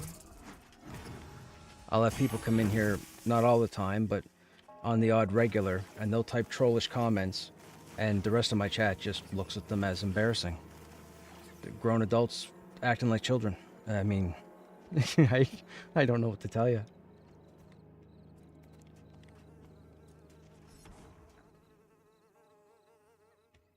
Also, it's hard to say who is ahead since problems arise that can take a bit. Right, exactly. So when Brad was the figurehead of Visionary Realms. Brad was the individual who would have gotten the backing and the finances. He might not have had a hand in the development, just like in Vanguard, but he was the person that was going to prop up Pantheon. When he passed, that crippled Visionary Realms.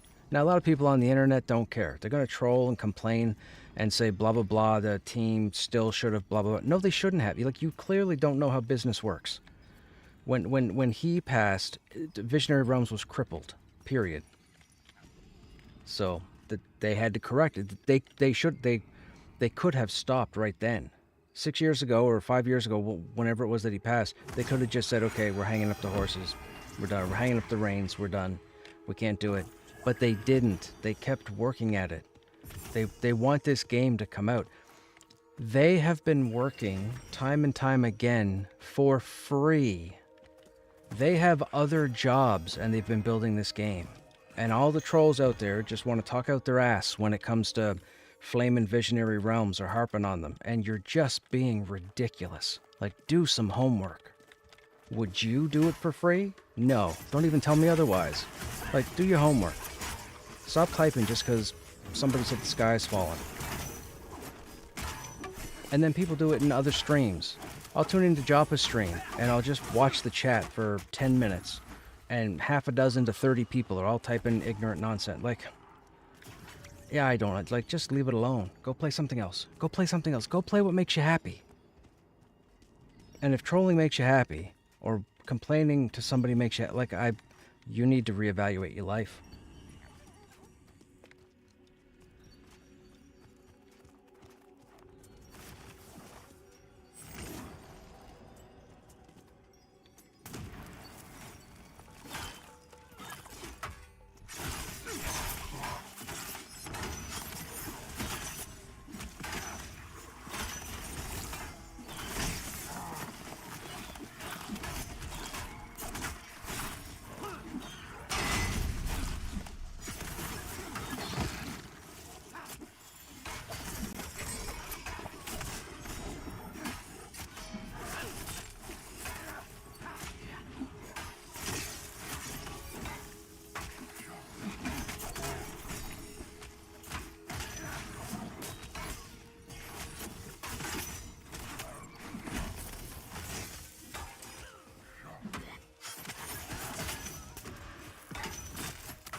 Rogue is level 1, time to explore.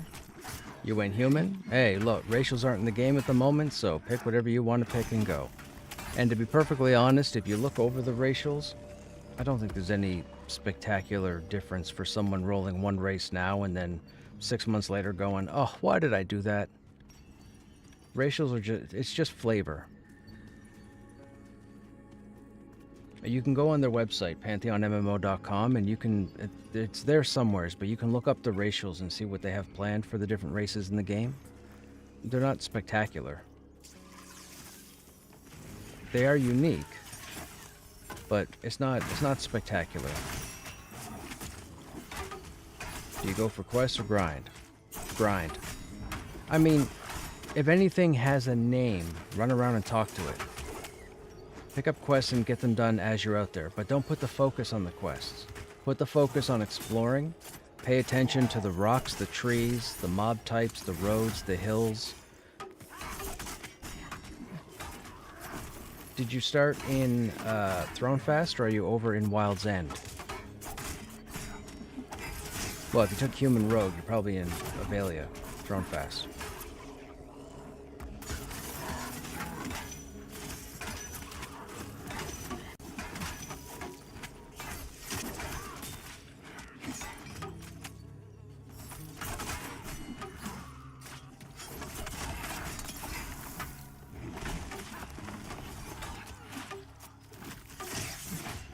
Now, is this your first character, Magnus?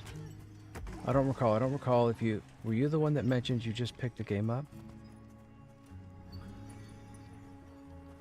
I've been here for like a half hour. You did 3 levels on Enchanter. I mean... Nope. I think my brain might be turned off.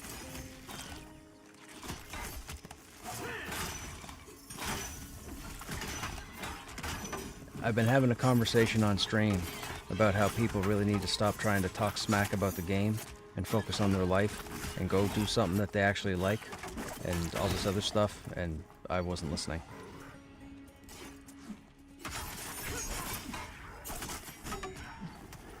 You know, I was just bringing common sense. That's all. You are new. Do you want my method to start out? I mean, it's kind of a cheat method, I guess. It's not really cheating, but I've done it enough times. I have a set pattern or a set method that I use when I start in Avelia. So when you've got your character and you go talk to the Aldeus, when you go talk to the foreman in the middle of town by the well and you pick up those starting quests and whatnot, and you're ready to get out in the world, go out the front door, or the front gate, and just after you get off the bridge, turn right. You should start seeing some low-level mobs, skeletons, rats, beetles, what have you, right behind the campfire. Go over there, con everything. So click on your target, hit C, and see what comes up in the window.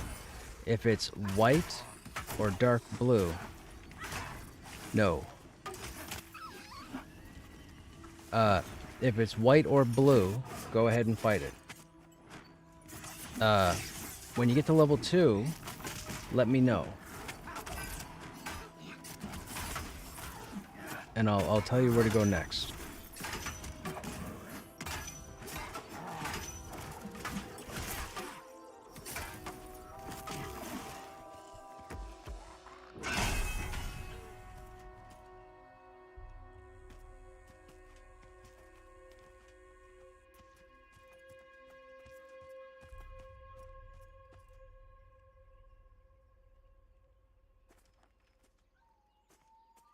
Oh, cross slash is great even at the higher levels. Yeah.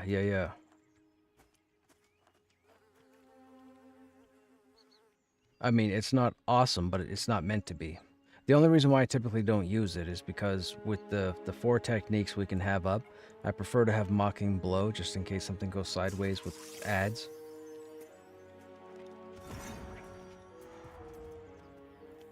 If I was like going two-hander or even dual wield, I would put cross slash up because then you just use it from behind to get the extra damage. But where the warrior is now sword and board, after like level 20, 25, cross slash really isn't a popular method because typically you're going to be in front of the mob anyways.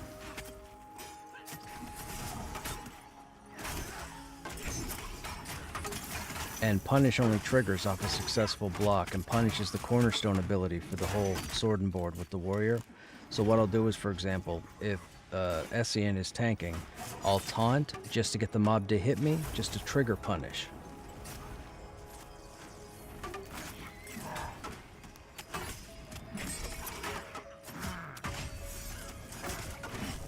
Like right there, I just taunted, and it actually lit up, which is great. This is just bonus damage for me. And with the timings for the skills that you use when you're tanking or DPSing, it's either hit punish or use cross strike, and punish does more damage.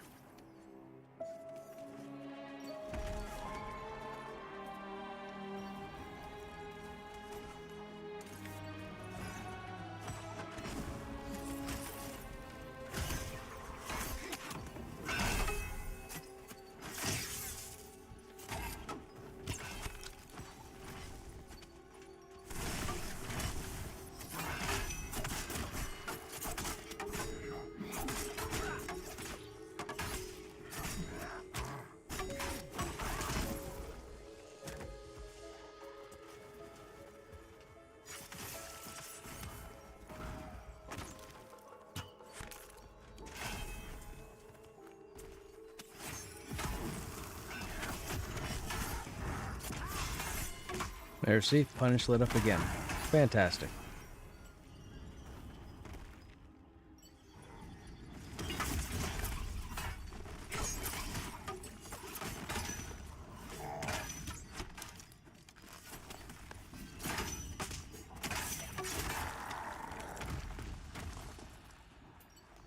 Faster you can get to groups, the better. Well, I mean, you can group at any level. You could group at level 2 if you find people. You could say level 2, looking to kill some low-level stuff to get started, or what have you.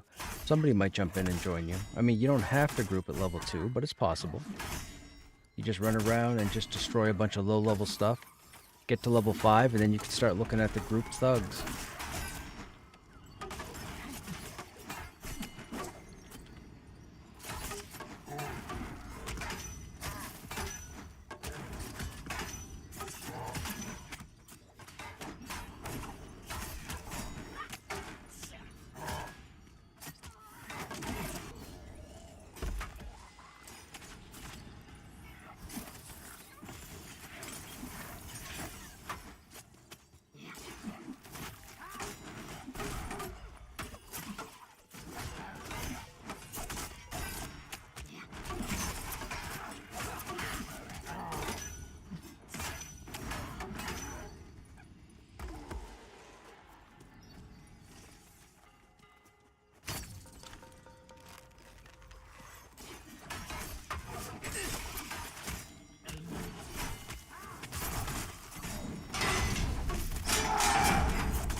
Is there a faster way to regen than sitting? No, not without buffs. If you get the druid hit point regen buff, that can make up for it, but sitting is the best way. Also, if you expend your endurance and you end up exhausted, you get the little icon over here that says you're exhausted and you can't sprint anymore, sit down. It goes away faster.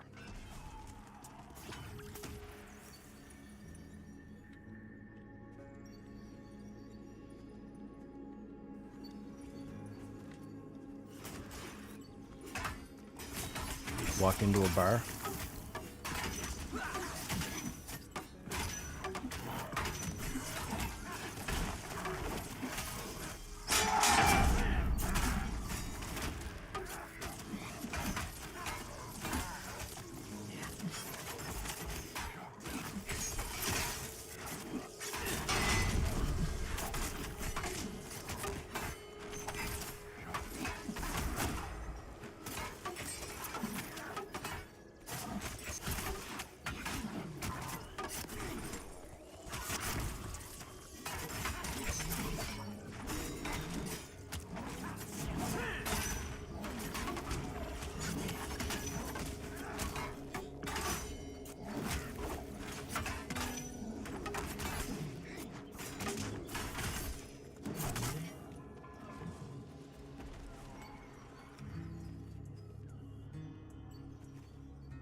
You okay?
Okay.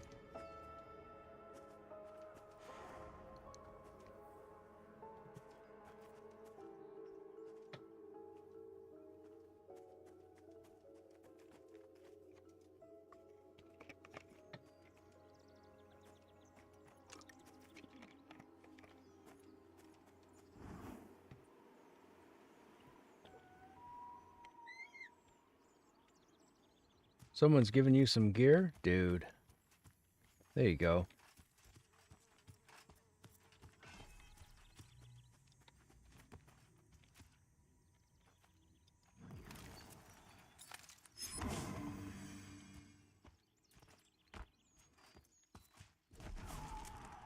We're on a brief I don't know if I said that, but we're on a quick AFK.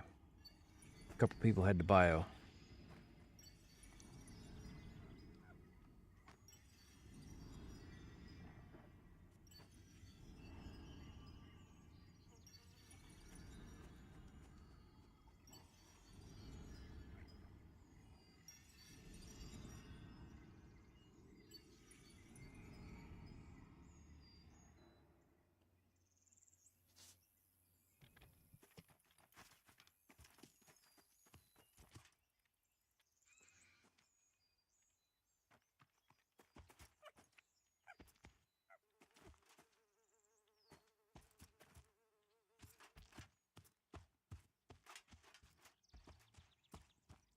There's Black Rose Keep there.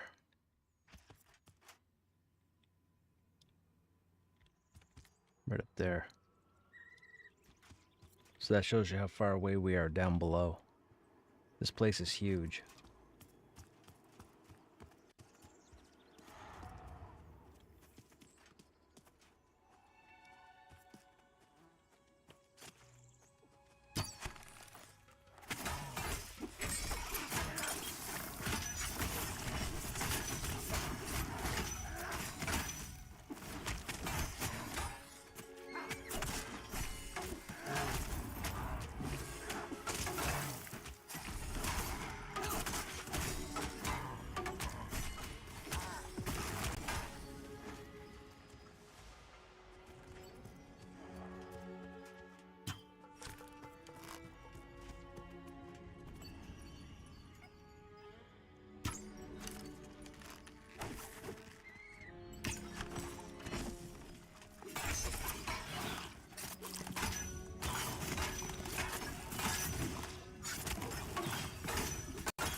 I think it would have been too much work for them with the calculations, especially with the different classes. They wouldn't want the calculations to be the same. Like parry, for example, they'd have to take in not just defense, but possibly block value or block rating or... Yeah. It's like shield use. Shield was supposed to level up as well because humans get a bonus when racials come in, but they decided to go against that and just put shield at a skill of 1 of 1.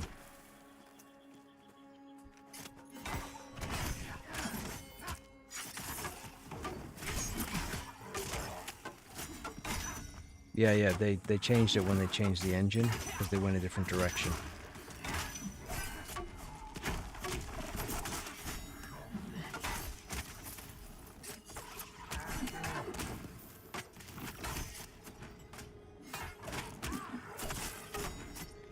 It will be interesting to see what their focus is once they have all the landmass stuff in. Like Badia Dakara, the Wild Blood update, the other dungeons they want to put in.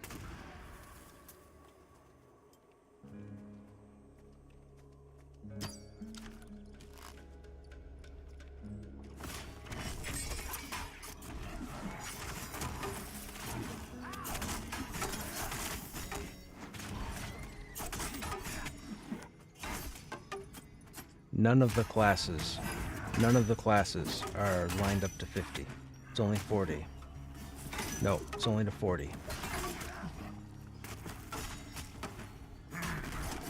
They might have their skills because they've already figured out what the skills are going to be for that, but as far as tuning, nobody's at 50.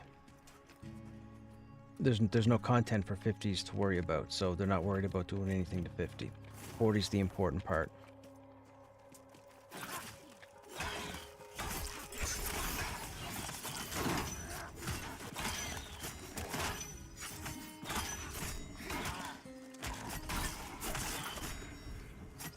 Well, that was because half the classes were getting too many skills too early. And then there were 2 or 3 levels where they got nothing at all, so they had to find a way to break it up.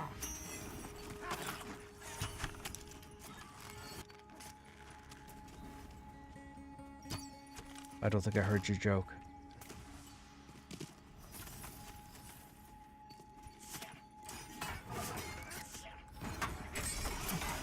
Oh.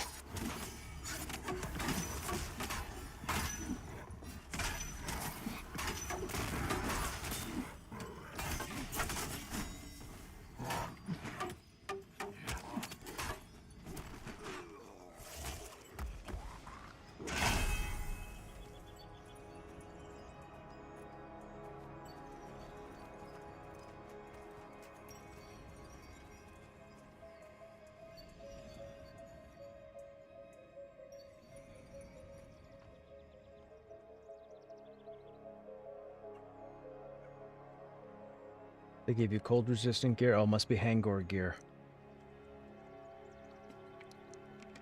Does weather matter? It does. It's called acclimation. Oh, so you probably don't know a whole lot about Pantheon, do you, Magnus? Have you ever heard about acclimation, the acclimation system?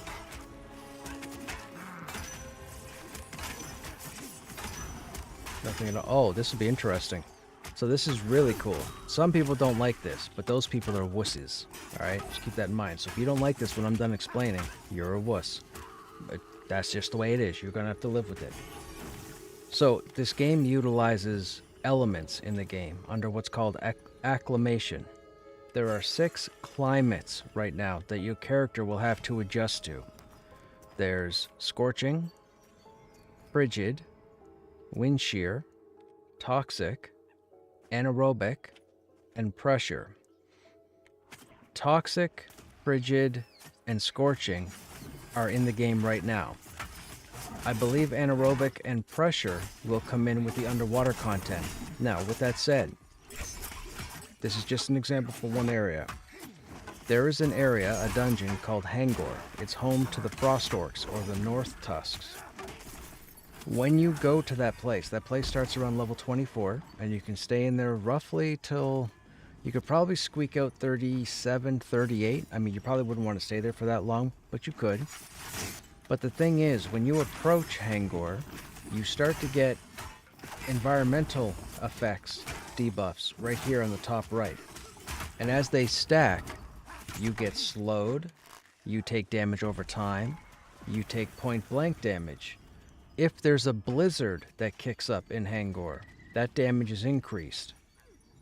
Whether you're level 1 or level 50, if you're not acclimated to frigid, Hangor will kill you without fighting a single mob. So what you end up doing is, there's a quest line. I'm not going to give it away. They want you to explore the game, but there's a quest line to start the acclimation system. Now, before early access, there was only one climate. That was toxic. Toxic was located in Halnir's Cave. Halnir's Cave is a dungeon you can get to at level 10, and you could probably leave now at about level 40, or 35 anyways.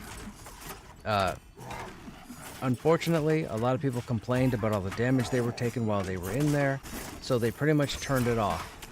So Toxic got turned off in Halnir's, which sucks. Again, the game's supposed to be challenging, and people cried and complained.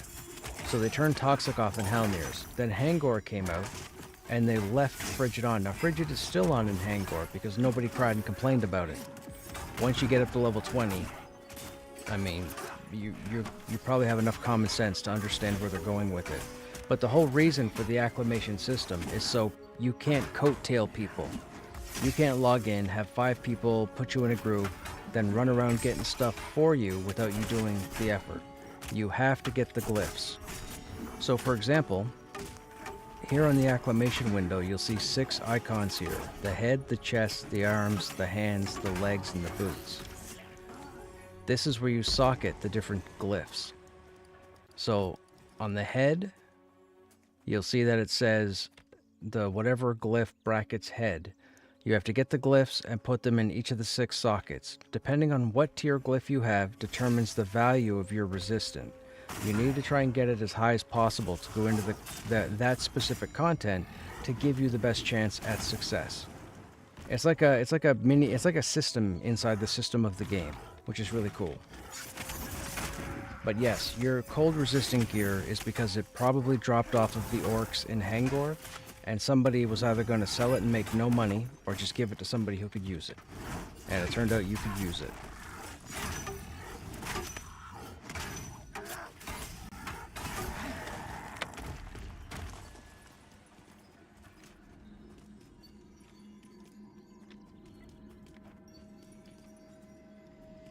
It is cool. Nobody's really done it. EverQuest was the closest. EverQuest was the original because they did flagging, right?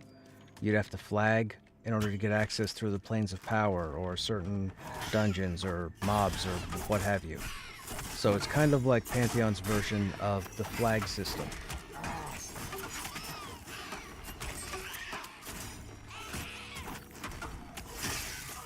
Like if I log in Krushnek right now, who pretty much has the best gear he can wear in the game, and I go to Hangor, and I take off all my frigid glyphs, my hit points will chunk away and I will die at the entrance, without touching a single enemy.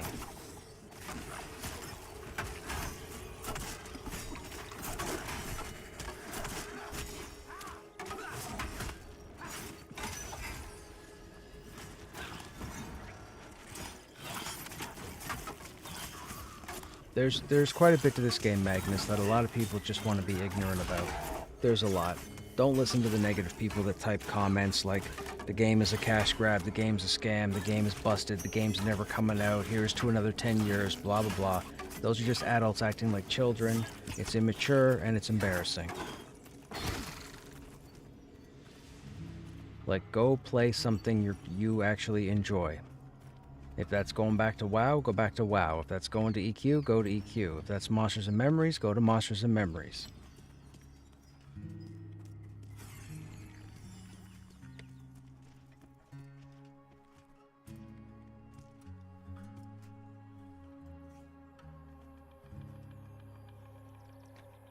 Like, we're all adults. There are no 7-year-olds playing this game. We're all adults, so all the foolishness that comes out of everybody's fingers, those are adults acting like children. Just keep that in mind. Anytime somebody types something that seems ignorant.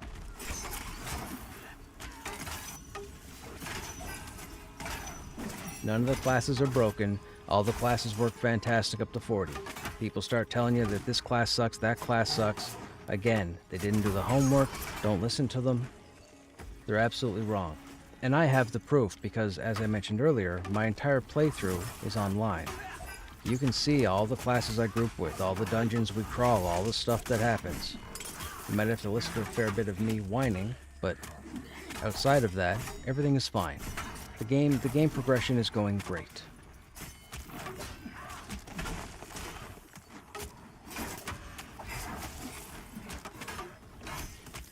It's just not as fast as people want it, but there's only so much Visionary Realms can do with the size of their team. They still have a small team for what they want to get done. Oh, and the most important thing, and this goes to all of you listening right now, or anybody who watches this in the future, please don't start complaining to somebody else online that there's not enough content in this game. That's the most ignorant thing you can type. I outlined 3 specific ways to get to like level 40 or 45, like 2 weeks ago or 3 weeks ago. There's plenty of content. You're just too lazy to do the work. So don't be complaining to other people about not enough content. That's about the dumbest thing I've heard in this game.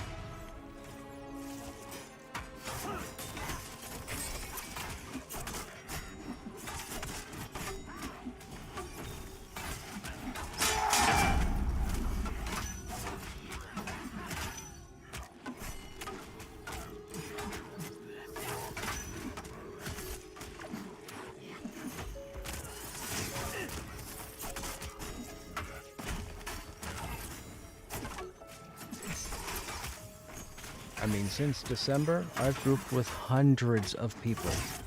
Hundreds. Most of the server knows who Krushnek is.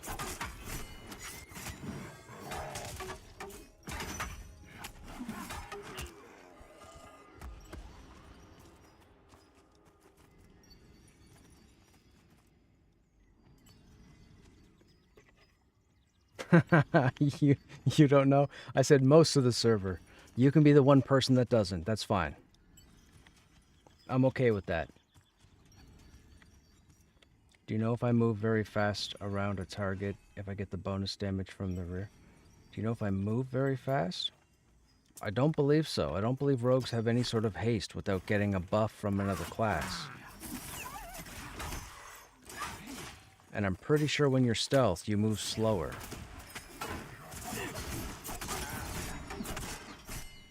But I haven't really leveled a rogue, so I don't know offhand.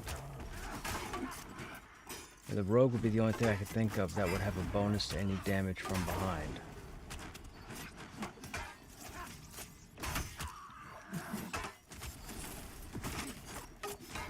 Oh, not without some sort of stun. Now, I do believe you get one, but I believe that can only be done while in Viz. So that's a moot point when you're soloing, so you might not be able to move behind the mob. But if you can get a stun off to the mob, most stuns will give you enough time to get behind your target.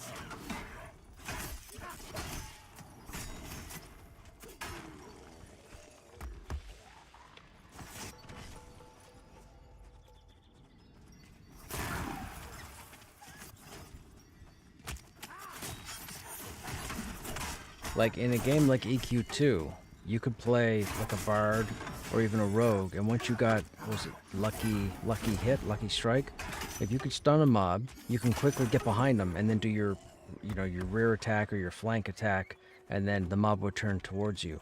I don't think this game works like that. I think somebody else has to have aggro for you to be able to position behind the mob. But I could be wrong. I haven't really done that much with the rogue. I just know the rogue is a phenomenal class. I've grouped with 5 of them over probably the last 6 months, and they've been phenomenal.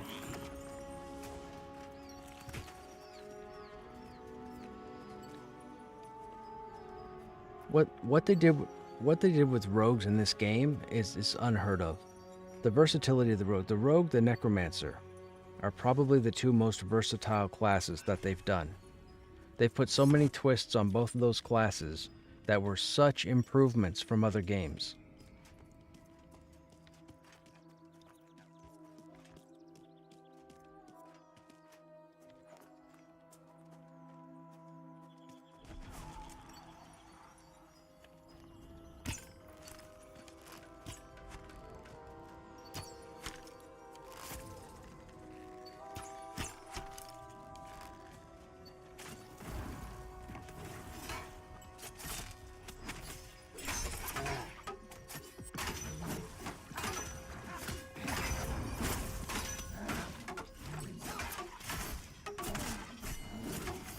Oh,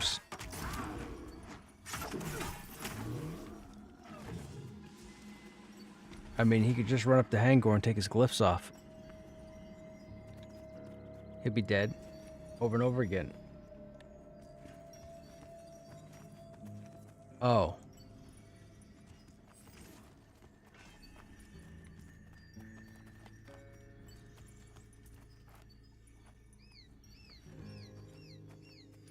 Yeah, to Snapper asking me earlier, Crusher first has 117 mastery points.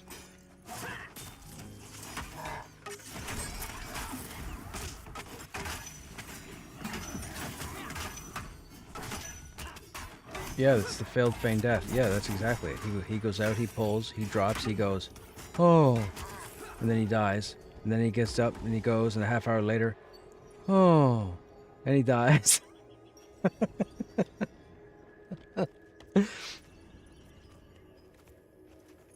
Don't play. Hey, don't play the game if you're not comfortable with dying. That's the motto.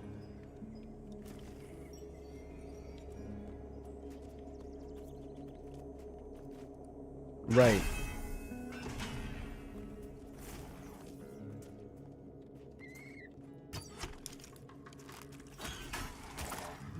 I never bought ships with real money, but yes, you have the option to do that.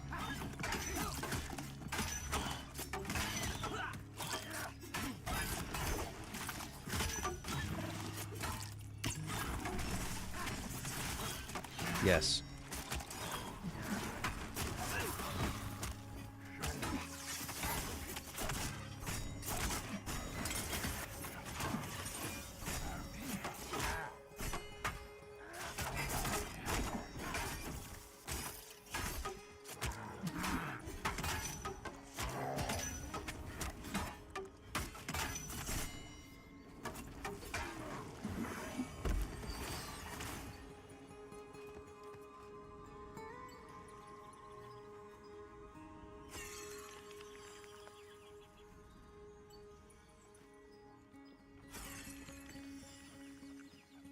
So imagine this. When EVE Online first came out, this is how you leveled.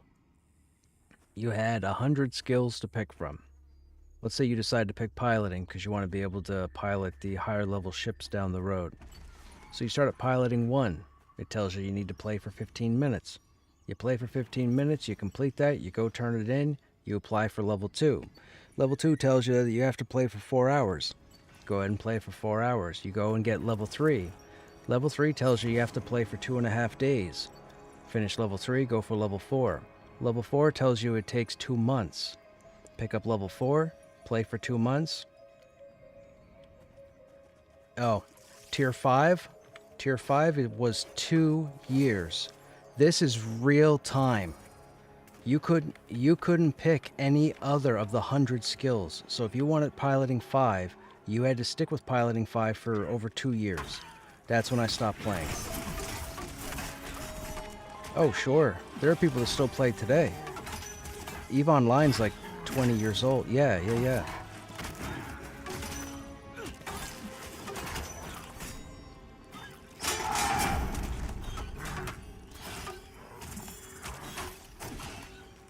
Hey, Spin, if this is still early release, it's not early release, early access. When you say the word release, people think it's launched. The game hasn't launched. Why release new areas instead of finishing the game, then release the new areas? What do you mean? The game is the continent. The continent's not unlocked yet. Once they get the continent in, the game will launch.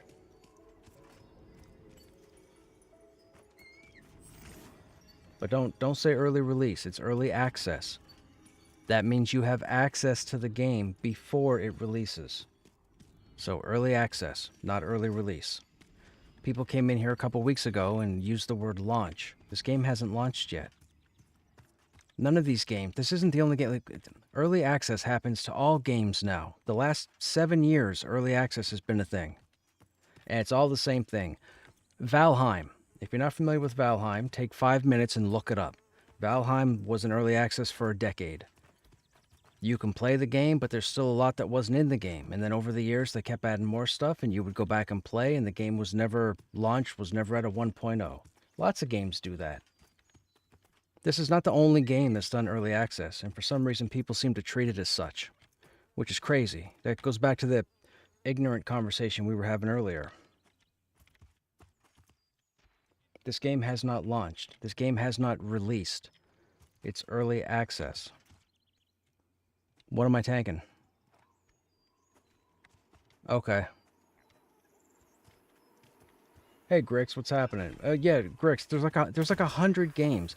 Just go to Google and type in what games have been in early access. There's too many to count.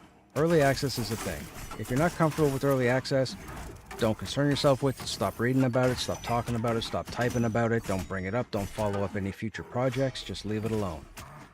Early access means you get access to the game early before it launches. Like, that's, like, dude.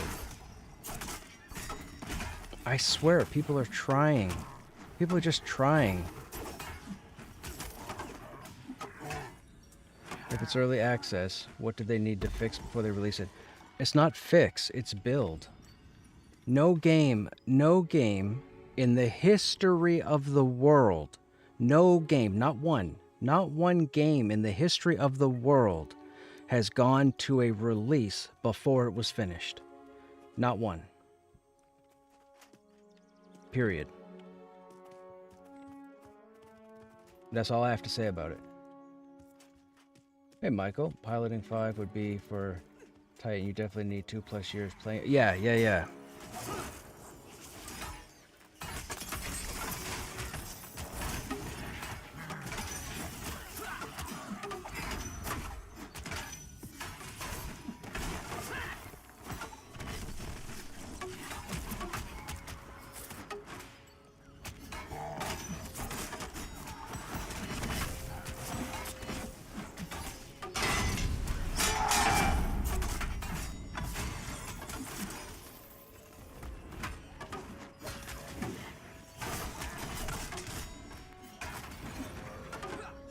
This game doesn't release until the Bard is in. There's no bard. There's no bard. That's the whole joke. That's the whole joke. Just wait till next year. Let me tell you. If they came out next year and said the bard was not going to be in, I will record myself laughing for 4 hours. I will laugh and laugh and laugh. Could you imagine? And I'm just kidding. The bard is coming in. They've been working on the bard for quite a while. I've already spoken to a couple of people about the bard. But I'm not going to say what I know. I'm just going to leave you all in suspense.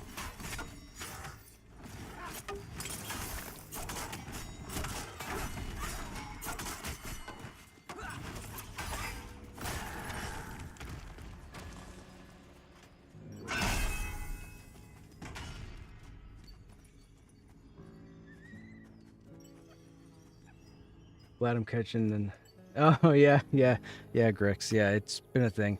I had a couple people pop in here earlier and try to type comments that they thought might start something.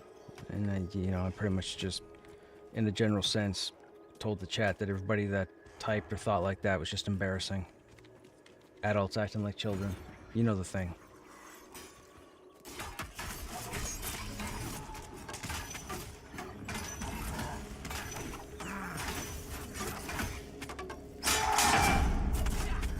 I mean, think of it this way, chat. Let me put you on something real quick. I've been playing this game for years. I have been playing non-stop. I have 7 warriors. I have a character select screen of 10 other characters. Do you think I care enough to hear any negative comments in chat about this game? Out of everybody that exists on the internet that's playing this game and putting content out there, I'm the last person you want to come in here and try and type that stuff.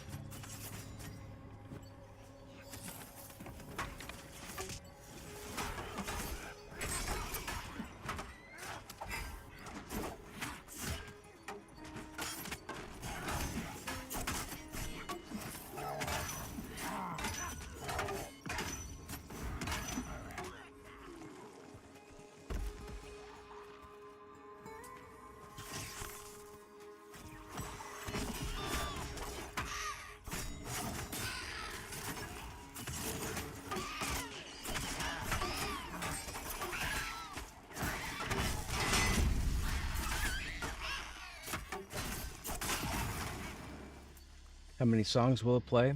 So, the bard will be interesting. Their idea of the bard, I believe they want to be able to have it so that the bard is going to be able to collect pieces of music and then piece them together to make their song. So, page 1, page 15, page 45, page 47, put in this order, buffs the group with offense.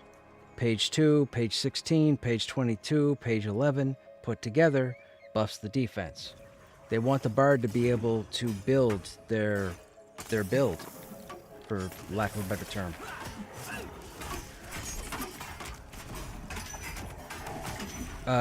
New World has a version of that with their music system. If you played New World and you're familiar with the music system, it's kind of a similar mechanic. You piece together parts of music, and that creates the song that you play. Or songs, excuse me, songs that you play.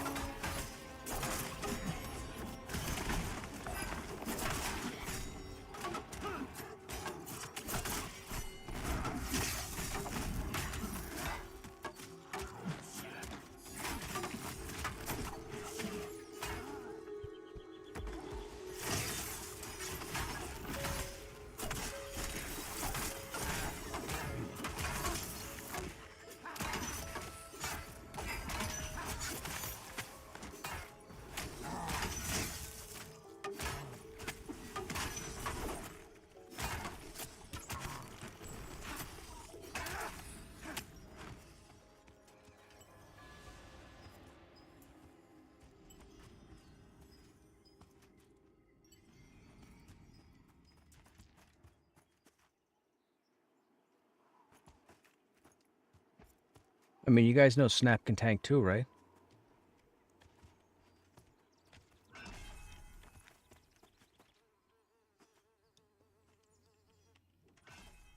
Now by tank, I mean tank. I don't mean tank, right?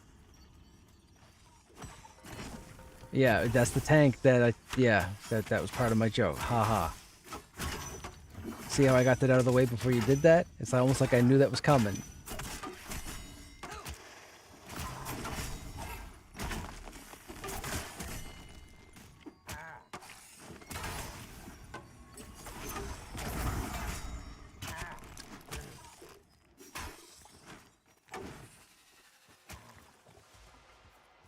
I mean, when I turn my head to talk to my stream and Pen ends up getting flattened, we know who to blame.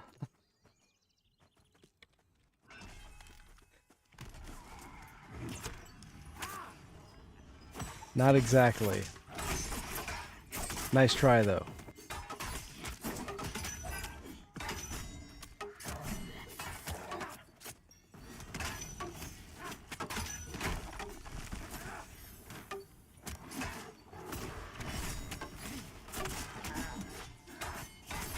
Didn't I just put a banner down? Thought I did.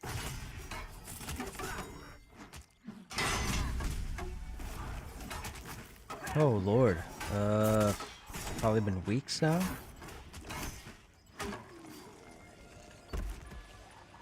Oh, excuse me. Yeah, I think the last time, what were we doing? The Mad Run field?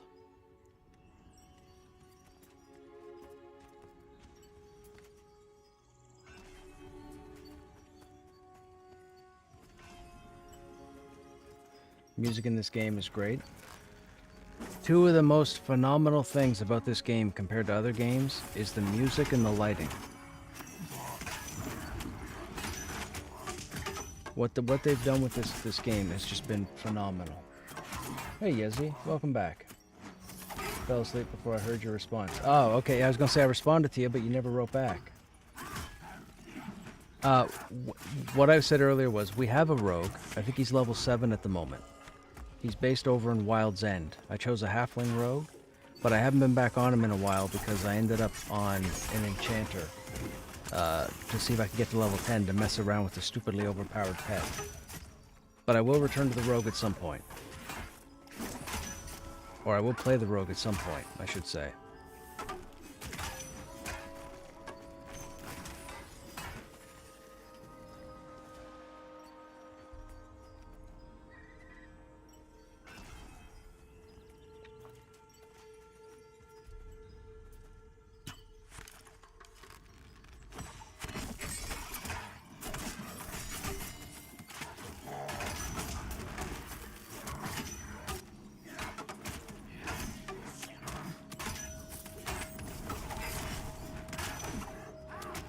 Is guild member Snapper named after the fish Snapper? Hey Snapper, where did your name come from? Why'd you decide to name the monk Snapper?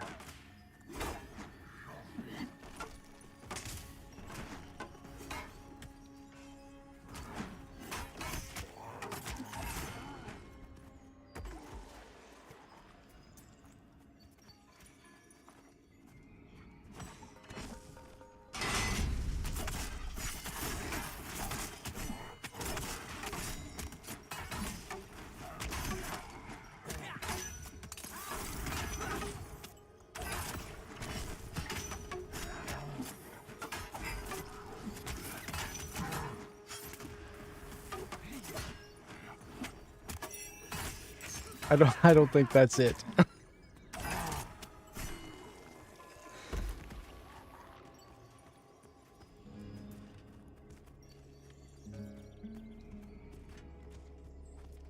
Oh, gotcha. Okay, so the first answer I got was a joke from somebody else in the group, which I can't repeat on stream. The real response is because monks can snap wood, you know, break wood, martial arts. That's where we got the snapper from.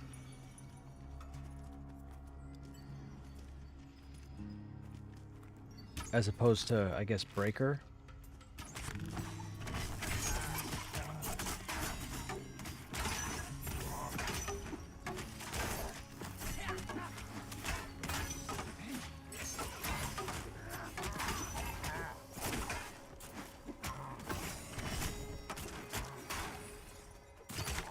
You just got your stealth right on. Was the first response naughty? Yes. It referenced a George Carlin joke.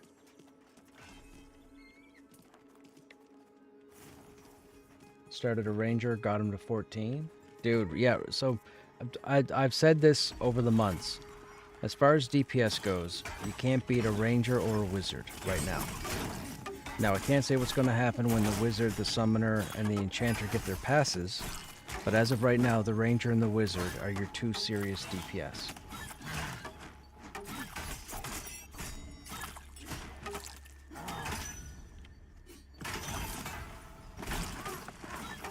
The monk is pretty close.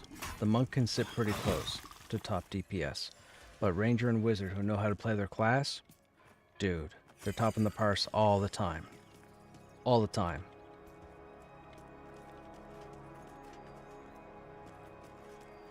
There's a wizard I grouped with Krushnek when we went through Smoldering Trenches and Enclave that knew how to play his class so well. Whenever he felt like it, he could rip aggro. It was annoying, but he could do it. He could do it. And he destroyed the parse every time. Every time. The only downside, though, with the wizard is juggling the foci, or the focus, because of the sit-down and the meting that has to take place, as with all mages in the history of video games. But yes, wizards are ridiculous DPS, as are rangers.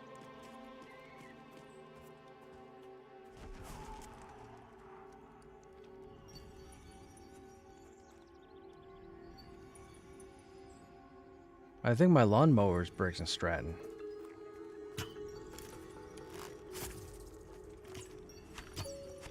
I'm not doing that.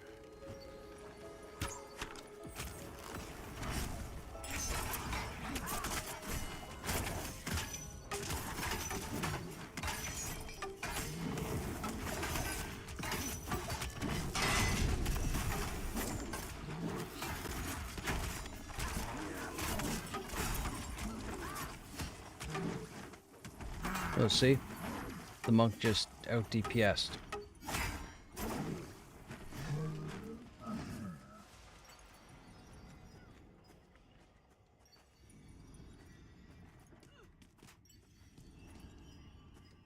I mean, there are snapping turtles.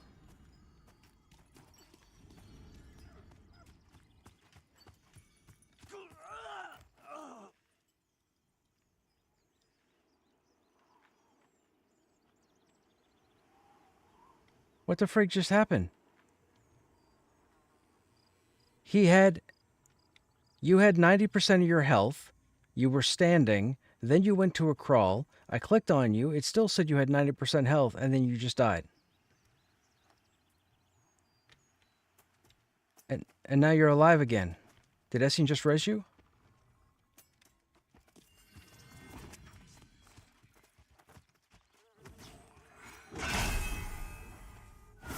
That was fast then. Because you showed me at like 90% health when you went down.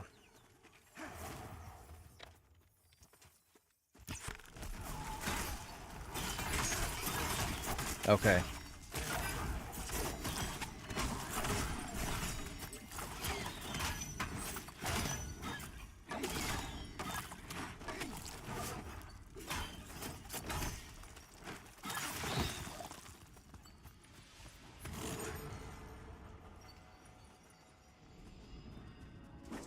Was hoping it would be rogue. Can't have it all. Is there a way to... No, so the rogue has a lot of utility. The versatility of the rogue is why it won't have top DPS. They pretty much have it set up right now that if you don't offer a lot of utility to a group, you make up for it with either heals or DPS.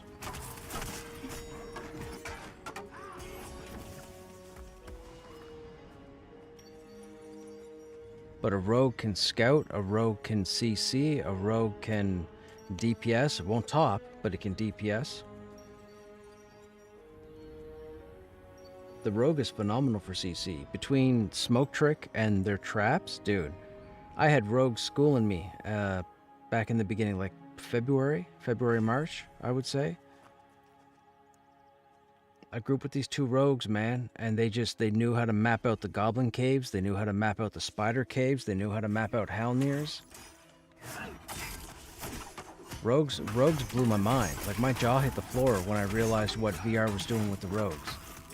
That's why I said earlier, the rogues are probably the single greatest creation on paper, as the phrase goes, that VR did with all the classes in the game right now. The rogue was such an improvement.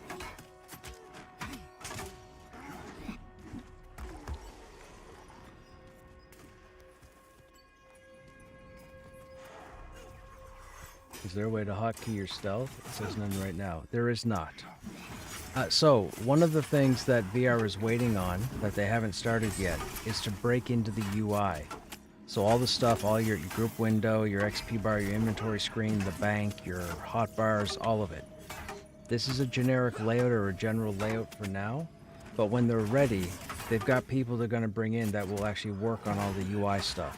So down the road, you probably will have it. But as of right now, you don't have it because there's nobody working on it.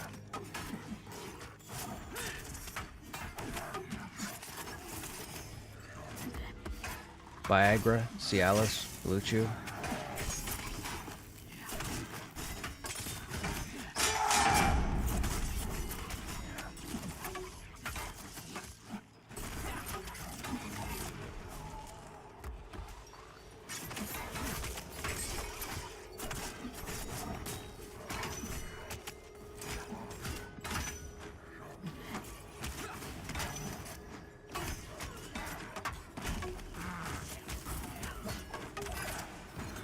What about the God class Paladin? Healing utility and best threat while doing decent. Yeah, the Paladin is pretty silly. But I'm talking improvement. Paladins were always pretty solid. The EQ Paladin, the WoW Paladin, the Final Fantasy Paladin, they were all fantastic in their design. But the rogue in VR in Pantheon compared to the rogue in WoW, the rogue in EQ, the rogue in DAOC, the rogue class in Star Wars, like just the rogue period. This rogue had such a huge, well, what do they call it? Glow up, I guess. This version of the rogue had a huge glow up. I hope other games look at the rogue here and treat the rogue the same way. They give them something other than backstab and stealth.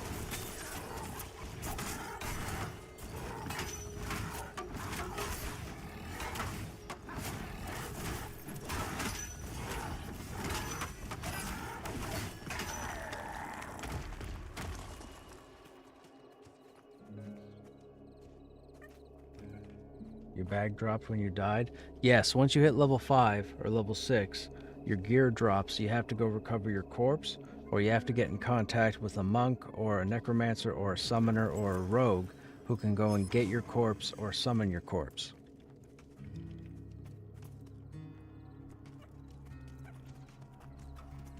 Yes, boars have... I'm so glad you're experiencing this, Magnus, without somebody ruining it for you. But boars are kind of undercons in the respect that their charge does a fair bit of damage when it hits you, but they also have beefier hit points. So when you think you're taking down, say, a level 9 boar because you took down a level 9 wolf, they're not the same thing.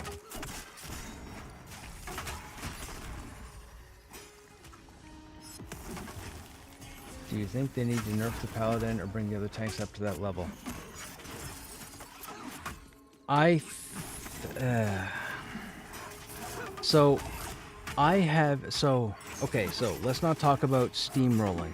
Meaning, let's not talk about a level 50 tank in with, or a level 50 wizard in with a level 25 paladin.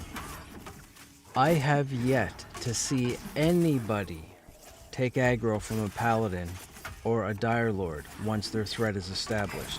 So for those who don't know, The Paladin generates their threat using an ability called Golden Aegis, or Aegis. Golden Aegis, Sacred Aegis.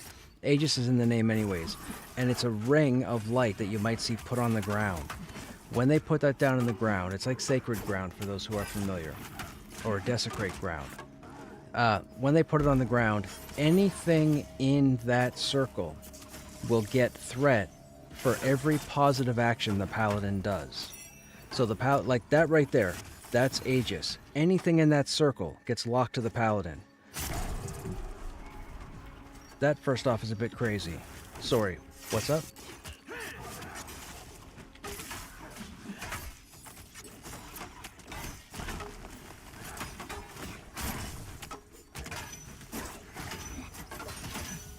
Hey, sorry, yeah, someone asked me. No, someone was asking me in chat about the tanking, so I was doing an explanation. Yes. Long story short, I do think the Paladin needs to be... The amount of threat the Paladin generates needs to be toned down, yes. The Paladin should be at risk to lose aggro from a wizard or a ranger or some other DPS or healer that knows what they're doing, as opposed to 100% locked on everything all the time. That's why I've been making the joke for the past 3 months that everybody should just roll Paladin. If you go back to... When did I start Lancelot? May? If you go back to my videos in May and you watch me play my Paladin, you'll know. I say it 1,000 times. I've laughed 1 billion times at the Paladin. It's such a silly class for what it does. The threat needs to come down in the Paladin, period. The Paladin needs to be able, or needs to be at worry to lose threat, just like the Warrior does. And the Dire Lord should be the same thing. The difference between the Dire Lord and the Paladin: Aegis allows the Paladin to lock down more mobs at a time. The Dire Lord does not. The Dire Lord uses a focus technique, where they have to stack a debuff on top of their active target. We'll call them phantoms, or essence. As they stack those phantoms to the mob gets more and more mad or focused at the Dire Lord and will not break to the other classes. However, if the Dire Lord pulls in, say, 3 mobs, the only mob that's going to be locked in is the one that has the phantoms. If that Dire Lord switches off to another target and tries to build phantoms on it before the first target is dead, the phantoms will fall off the first target and the first target will go to the healer or the DPS, and it's a bad day. The Paladin doesn't have that threat. The Paladin doesn't have to worry about it. The Paladin just throws Aegis on the ground and just starts hitting their buttons. That's all. So, does the Paladin DPS need to come down? No. Does the gear need to be changed? No. Does the amount of threat they generate need to be decreased? Yes. Because the only other response to that is bring the threat up on the Warrior. And I don't think that's necessary, because I've tanked everything in the game. But if you've noticed the past 2 weeks here, anytime that Ali has been in the group, I've let them tank. Because what's going to happen is, if I grab aggro and start tanking, and then they start, they're going to rip aggro. It happens every time. So, I really like the Warrior threat single target as it is, because there's always a risk that I'll lose it to somebody, which there should be. Part of the whole danger part of the game. But the Paladin is just silly right now. Like, the Paladin is overtuned on threat. Absolutely. I would stake my life on the overtuning of the Paladin threat. It's ridiculous. And I say that as somebody who played a Paladin up to level, 31? And I've seen level 50 Paladins and Dire Lords almost come to blows because they kept ripping aggro off each other.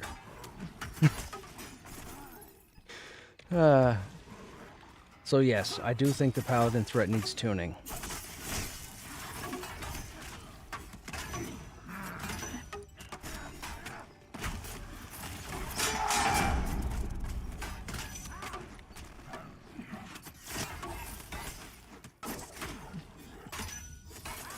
Now, if I'm the only tank in the group, there's no worries, there's no problem, there's no issue. I'll lose aggro if I slip up or if I'm not paying attention. But if I'm in a group with a Dire Lord or a Paladin, even if they're 1 or 2 levels lower, I'll just tell them to tank. Because I know it's going to be a headache. So, yes, I do believe threat is not perfect. Another thing is, they gave us an AoE taunt, which I believe is something to try and compare with the Paladin and Dire Lord. The problem is, it has a 2-minute cooldown. 2 minutes is a long time in an MMORPG. This really is only used for an emergency. If there's a bad pull, if somebody wakes up CC, if CC doesn't stick, what have you. The issue is, this skill is not generating enough AoE threat. If I pop it, they're fighting this right now. If I pop single target threat, watch here. See, I just took aggro. Now, he'll get it back in a second. Now, AoE threat. No threat. Not at all. Nothing. Nothing. Didn't change. Now it's on cooldown for 2 minutes. Now, the thing is, it's not just an AoE threat, but it's a snare. The snare works. It snares the mob, but there's no threat component. So it's useless to a warrior trying to control multiple targets. But if you watch me, I've played a warrior long enough, I hold down multiple targets without needing AoE abilities. You just get good the more you play. That's all. But yes, the paladin threat needs to be tuned down. 1000%. But nobody ever listens to me. So.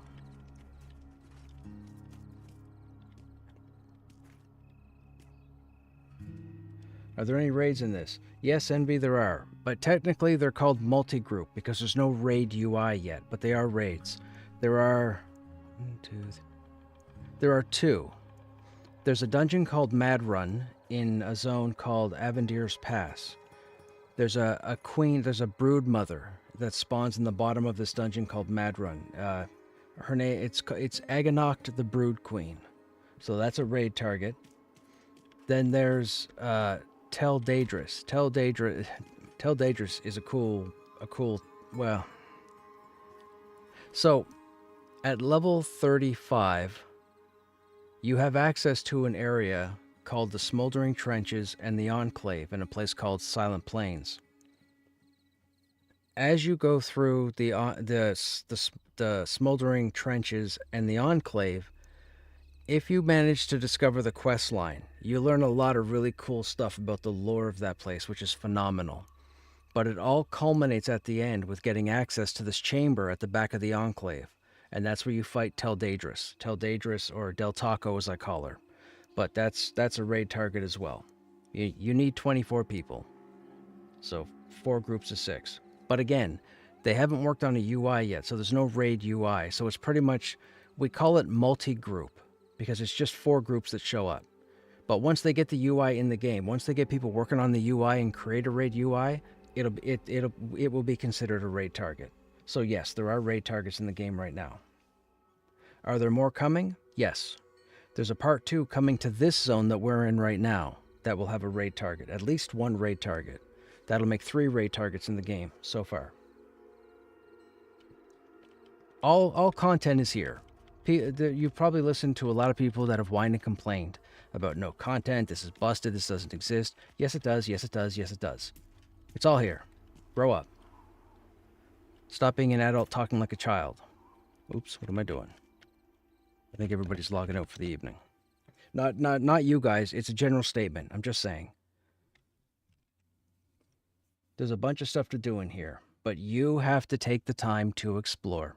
If you're not willing to explore this game, please stop talking about this game. Don't type about this game. Don't watch people play this game. Just go away and go play something that you will like. Sitting in a game you're going to complain about, that's not good for your mental health, man. It's not good.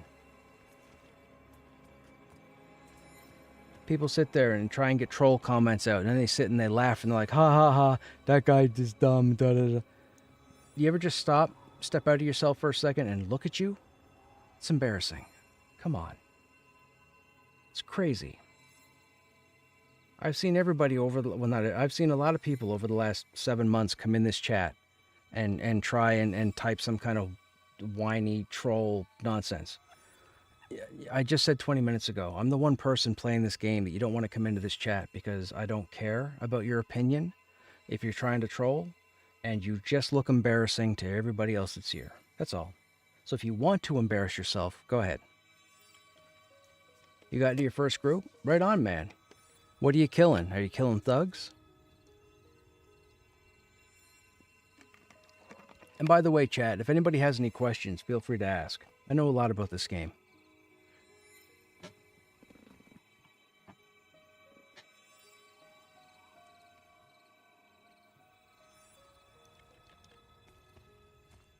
Well, the group is done, so I guess I'll go back over on the Enchanter for now.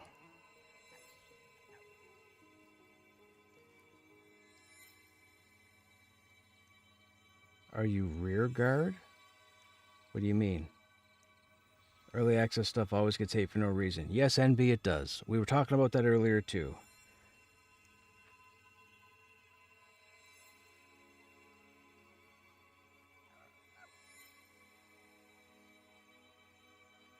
Yes, that will be fine, Magnus. That's great that you got a group, man. Fantastic. Did you have your LFG tag up, or did you type a message, or did somebody type a message and you responded?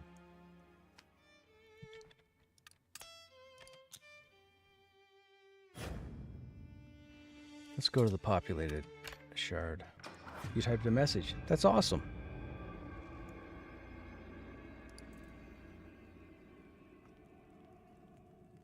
Yeah, man, we got characters all over the place. We got an enchanter, we got a wizard, we got a shaman, we got a rogue, we got a druid, which we've never played. I'm trying never to play a priest, by the way. I just wanted the name Hipster Doofus. Crushiferous, we've got a monk. We got our Dire Lord that we started. We have our Necro. Necro's a pretty cool class, too. And we have Cheesy Paladin. And then, well, I guess Krushnek Prime now, since I've gotten rid of all the other Krushneks.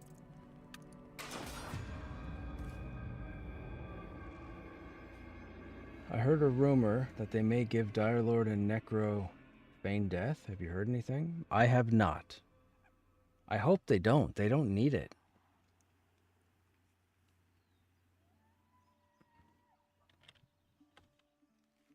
I would never use feign death.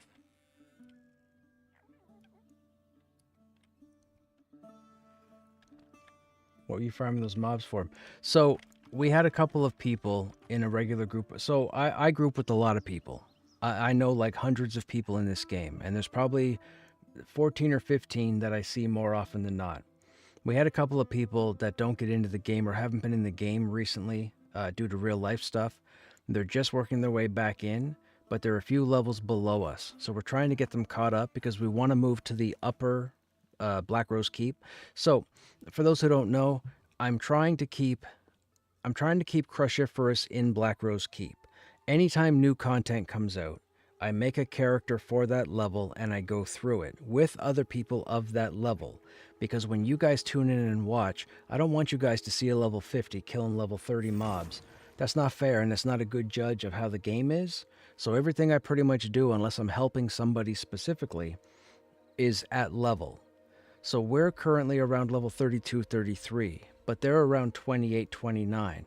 The problem is we can't move around Upper Black Rose Keep with them in the group because their aggro ring or their aggro radius is ridiculous, and it keeps getting us in bad situations where they die. The more they die, the less experience they have. So our plan is to try and kill what we can to get them to at least level 30, if not 31. That way, when we go back up into Upper Black Rose Keep, everybody will have a similar aggro radius, nobody will be out of place, and we won't have disastrous starts that were out of our control. So that's why we were there. That's one of there's a couple of spots that I pay attention to for level ranges, to where you go to fight to get the most mobs and where probably you're not going to see a lot of people. So that's what we were doing tonight. We've been doing that for the past 3 days, 4 days. We'll more than likely be doing it tomorrow as well, I think, depending if everybody's on. But the goal is to get these two people, excuse me, to at least level 30 or 31, which should be, if they're consistent now for the next week, it should be sometime probably the middle of the week or towards the end of the week. If we can keep it steady, we can get about 30% to 40% a level in evening. As long as nobody does anything foolish and dies horribly. Leveling is not quick in this game. Leveling takes time. You have to put the effort in. You have to pay attention. This is not a game where you can get in a group with 5 other people and then go AFK, or turn your head and start watching a TV show. If you're not doing your part, you're going to get your group killed. Someone will figure it out, and you'll probably never group with them again. And then they'll talk about you behind your back, and it could be a whole bad thing, and then when you start advertising in OOC, people will start putting comments in. I say this specifically because I've seen it happen to people. It's unfortunate and uncalled for, but you can't control the internet.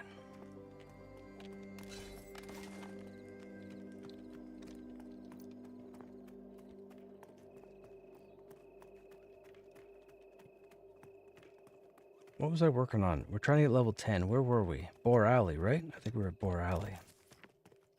Oh, we were tidying up our quests. It's nighttime, so we should be able to... Yeah, we should be able to talk to Aldrich. What time is it? 7 p.m. If he's not up, he'll be up in 5 minutes. They had it in EQ. They did. They had Feigned Death in EQ.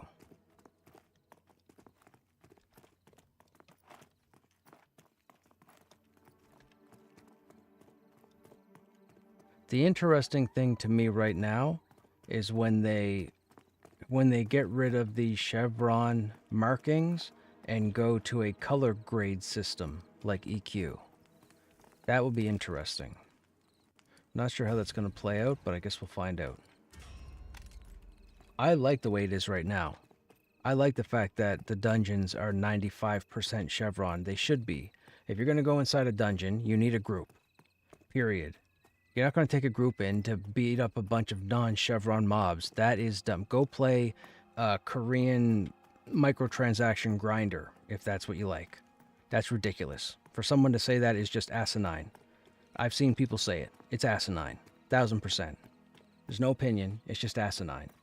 Go play one of those other games. This is not that game. This is a challenging MMO where you have to work with people to get stuff done. Period. And again, I've been doing this for 3 years. Have you? Probably not. So.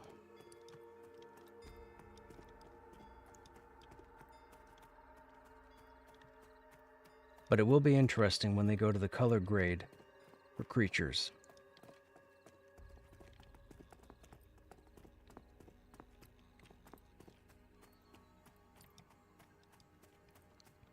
I mean, even EQ2 had color grade and tough mobs.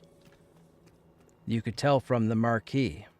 Like, the marquee had different designs in EQ2, which you had to pay attention to. You could click on a goblin standing against this rock and hit con, and it could come up even con. You're like, oh, I can go ahead and take that. But if you don't pay attention to the little marker on the top right side of the marquee that indicates it's a group mob, and you go in and fight it, it's going to kick the crap out of you. In this game, they give you the liberty of looking at a chevron. Imagine if the chevron was gone. Imagine that. Everybody would be so scared to move anywhere. This would be the scariest MMO ever created, because people wouldn't know what to fight. It would be hilarious. You see 30 people all gathered at the beginning of a dungeon trying to figure out what they were going to do. That would be hilarious.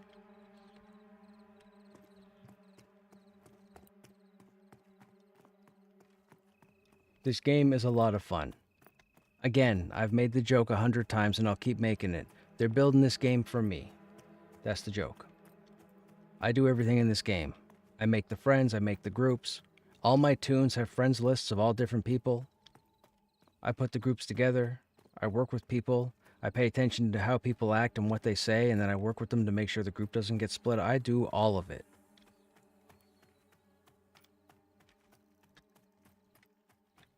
And that's how I'm able to keep the friends list that I have. And every time I jump in, someone will send me a tell. Hey, what are you doing, man? Let's go. Let's run this. Let's do that. Let's whatever. Okay, we're going to try this. Oh, these boars. These boars are not good to kill, but... Or at least solo. They're great to kill, just not solo. We'll see how this goes.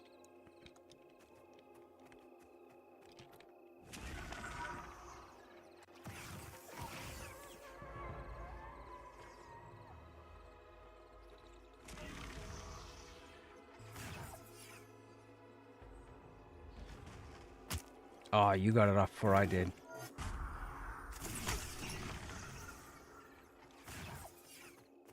Wait a minute. That was cheap, game. Game's listening to me.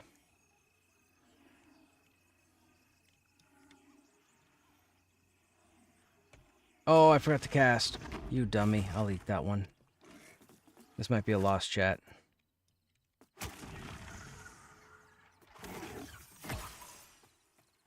The boar's gonna get immune in a second, and I'm not gonna be able to root it.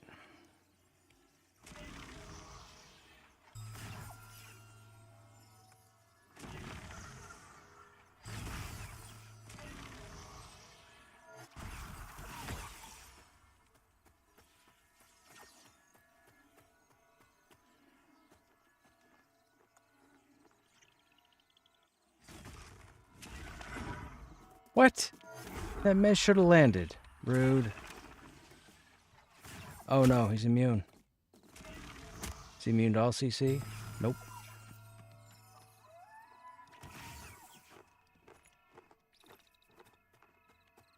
We're in trouble. We gotta make him run.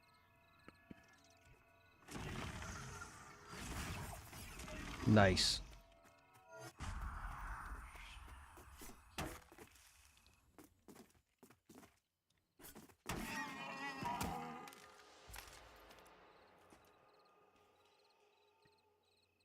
That's the pig that killed you?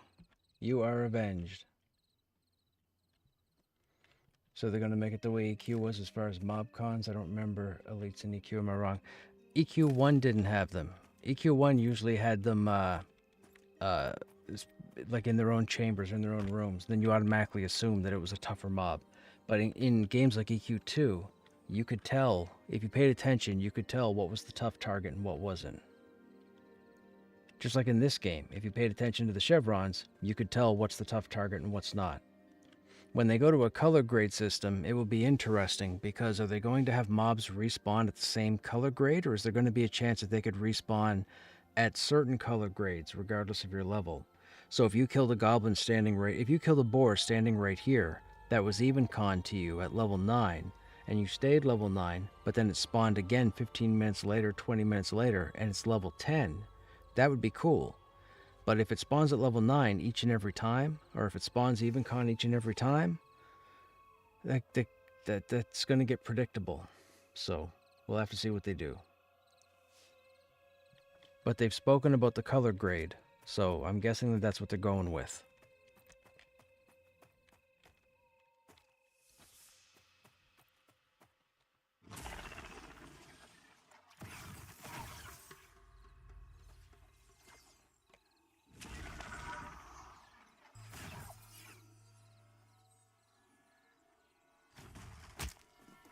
You did it again.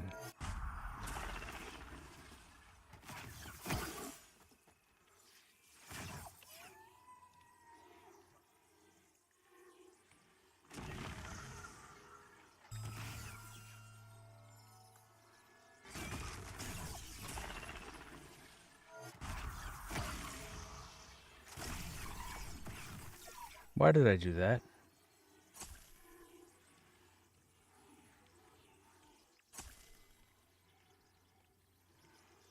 Oh, wow. That was interesting. I didn't expect that to happen. Mez held for that first tick.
closer.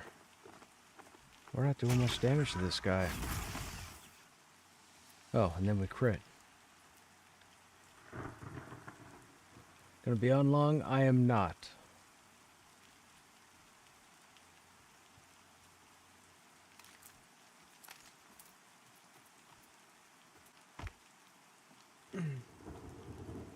Tomorrow, possibly, if I'm on the enchanter. I think we're gonna try and get on early. I don't have anything planned for tomorrow. I have to run a couple of errands in the morning, and then I'm gonna grab my coffee, and then probably come home, do a couple of auditions, and then probably jump in game.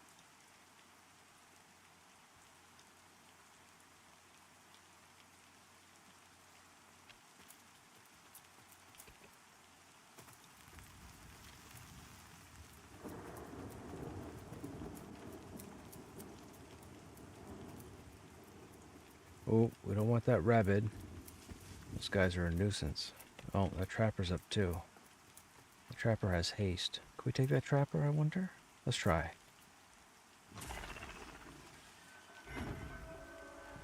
What? Oh, the bat aggroed.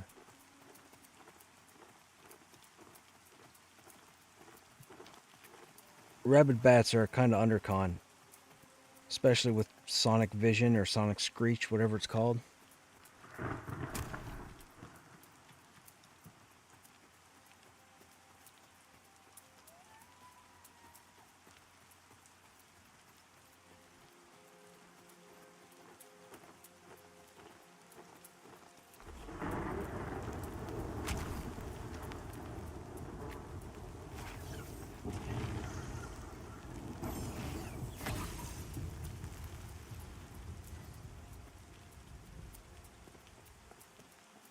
I don't know where the guard is.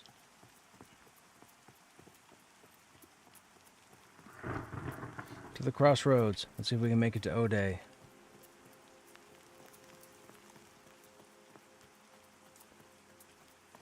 Oh, there's a regular.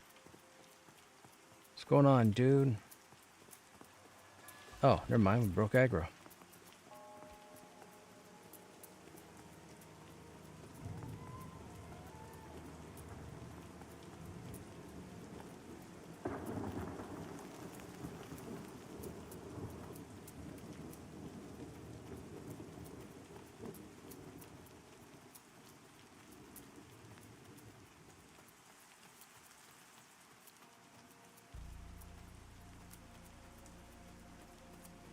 Oh, there's another trap. We need that.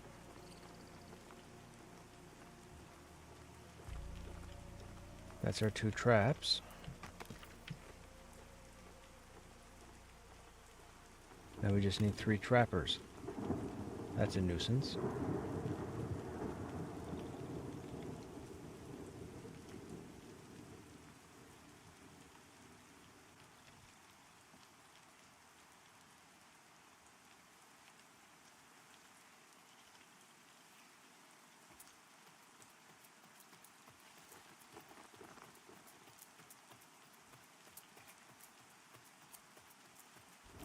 Oh, I misjudged. I misjudged. He's dark blue. Or she's dark blue.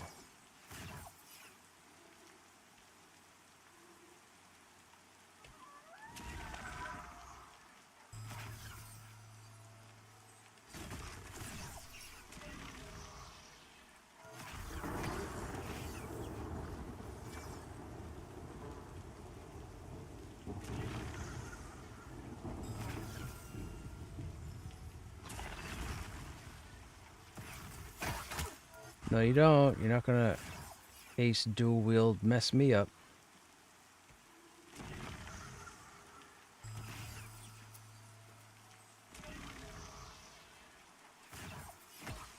Oh no.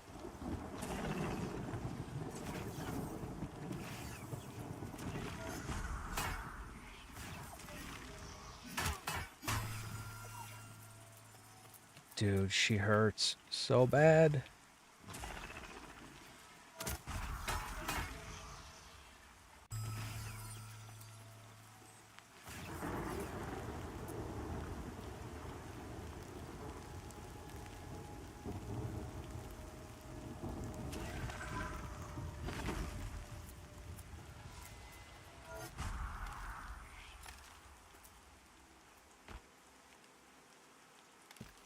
2 more.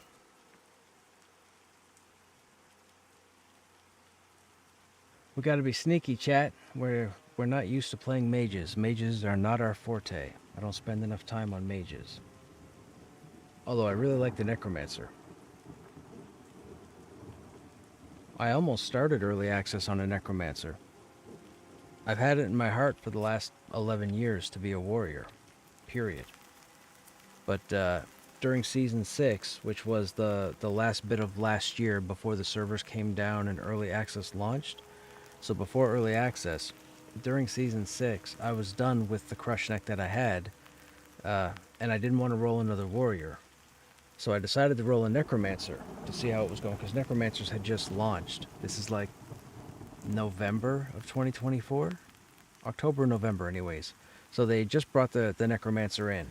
And I remember rolling a necromancer and starting to play it, and I got it to level, I want to say 21, which is a lot further than I thought I was going to take it, because if you've leveled a character in this game, the leveling was worse back then. So imagine how long it took me to get to level 21.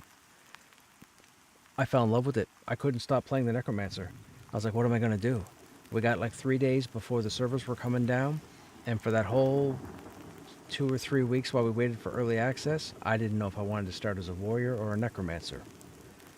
But then I met a couple people in that time frame, and I ended up going to the warrior. So we've been the warrior primarily, but we do have a level 19 or level 20 necromancer at the moment.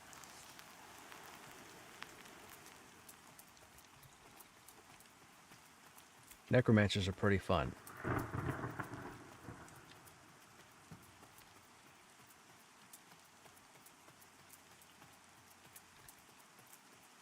Now, the Gadai down here is a trapper as well.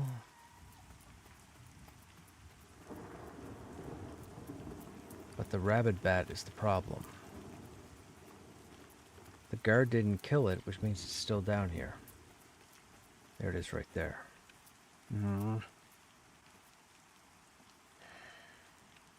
It was resisting earlier. It is even con. Let me see. Yeah, see? Resisted again. I'm done. Rabid bats, rabid dusk bats are a nuisance. Absolutely.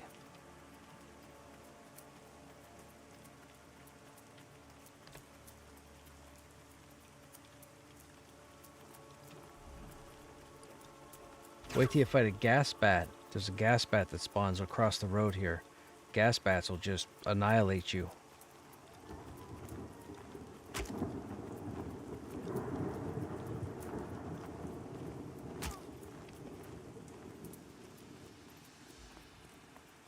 Uh-oh. Where's the guard? Probably up the road. Probably up the road. Oh, broke combat again. Cool. So this is the safe spot to break combat. I'll take it.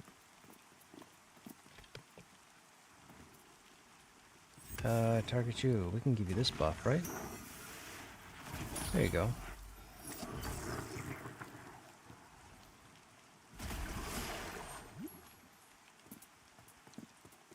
There, we just traded buffs. They gave us 4, I gave them 1. It's the only buff I had.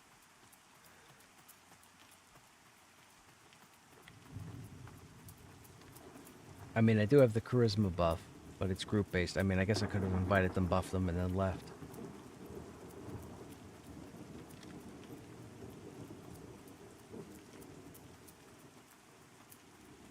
Oh. I think I have my tag up. I should turn that off.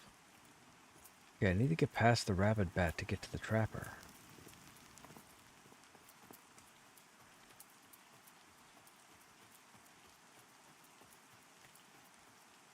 Where'd it go? Oh, there it is there.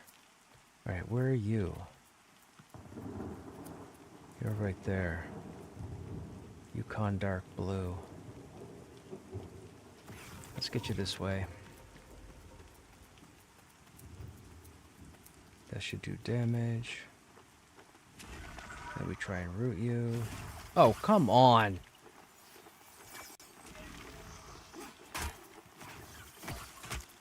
Nonsense. Nonsense on an even nonsense. That shouldn't have resisted.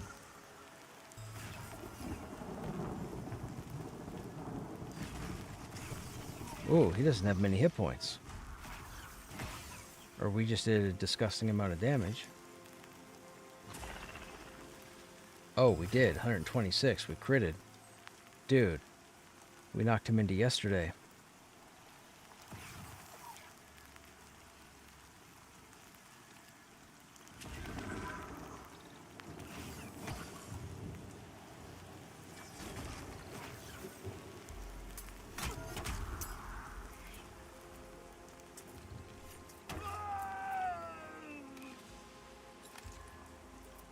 Is that a trapper? That was a trapper, right? Yep. So that's 2. So we need 1 more. There isn't another one here. Those are regular bandits up there. Oh, another rabid bat just spawned.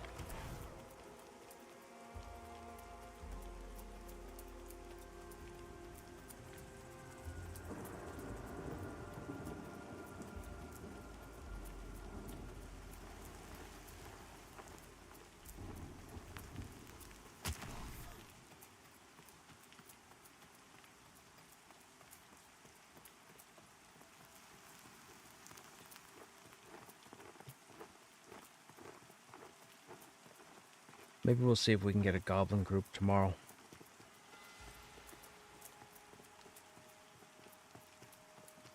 Or even an AVP bandit group would be good.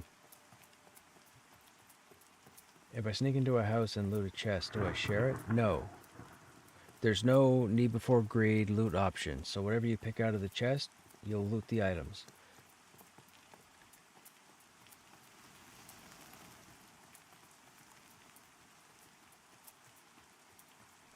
Only one person gets to loot. Well, I shouldn't say that. You could pop the chest, loot an item, and then I believe the chest stays up for a certain amount of seconds. So, but you typically would just loot everything anyways, and if there's something in there somebody else would want, then it's up to you. You don't get a whole lot of cool things out of those chests, like weapon. What happened? Oh, I forgot about this second bat. What am I doing?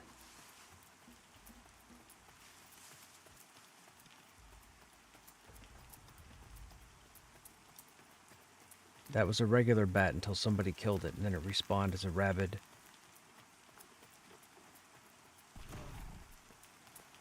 Oh. Have fun with this, Magnus. Mobs in this game. Sometimes there are special mobs that only spawn during certain conditions. You won't know what they are, because their names don't change. So their names will stay with small letters. Like if there's a ghost viper here, you won't see king viper here with capital letters or anything. You might just see king viper with small letters. If you don't pay attention to the fact that there are no other spawns in the area with that name, chances are that's a name. Which means you could be in for a world of hurt if you look at it and go, oh, that's just a regular trash mob. No, it's not. You'll find out when it whoops your ass in 3 seconds and you're like, wait a minute, what just happened? I don't understand. Was I at no health? Nope. You pulled a named. One of the genius things they did in this game was left everything with no capitalization for them. Now, Thrown Fast Regular has capital letters because they're not mobs that you typically want to attack. But all the yard trash out here, small letters. Everything, small letters. So, keep that in mind. I'm not going to tell you what they are, but there are quite a few out here that you think you're pulling a regular trash mob, and then it eats you for breakfast. But I will not spoil it. I don't think I've told anybody anything the 10 months I've been playing. I don't think I've divulged any of the information.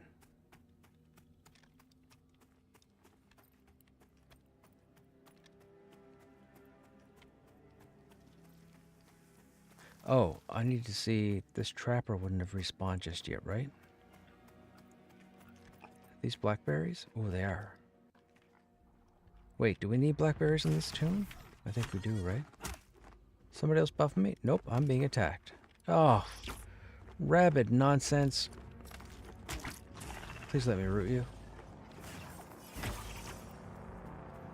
I mean, we are buffed, I guess. We could see how this goes. Nope, you can still cast Drain Blood.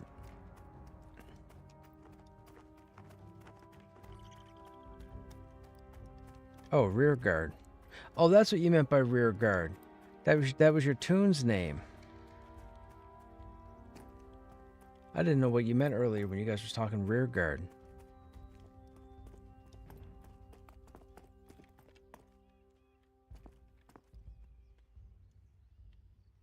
Okay, what is it? Oh, it's 12:30. Okay, chat, this is going to be it for me for this evening. Normally I'd be up for about another hour, but as I mentioned earlier, I have a couple of errands I have to run in the morning. I will say this, those of you that are still here, I hope you guys enjoyed your time as always. We managed to get quite a bit done. The game plan tomorrow should be to go live around the usual time. We might be a few hours earlier, depending on what I can get done and if I can get away from people tomorrow. If so, we may start with the Enchanter. I may do a bit of Path of Exile too, I'm not sure.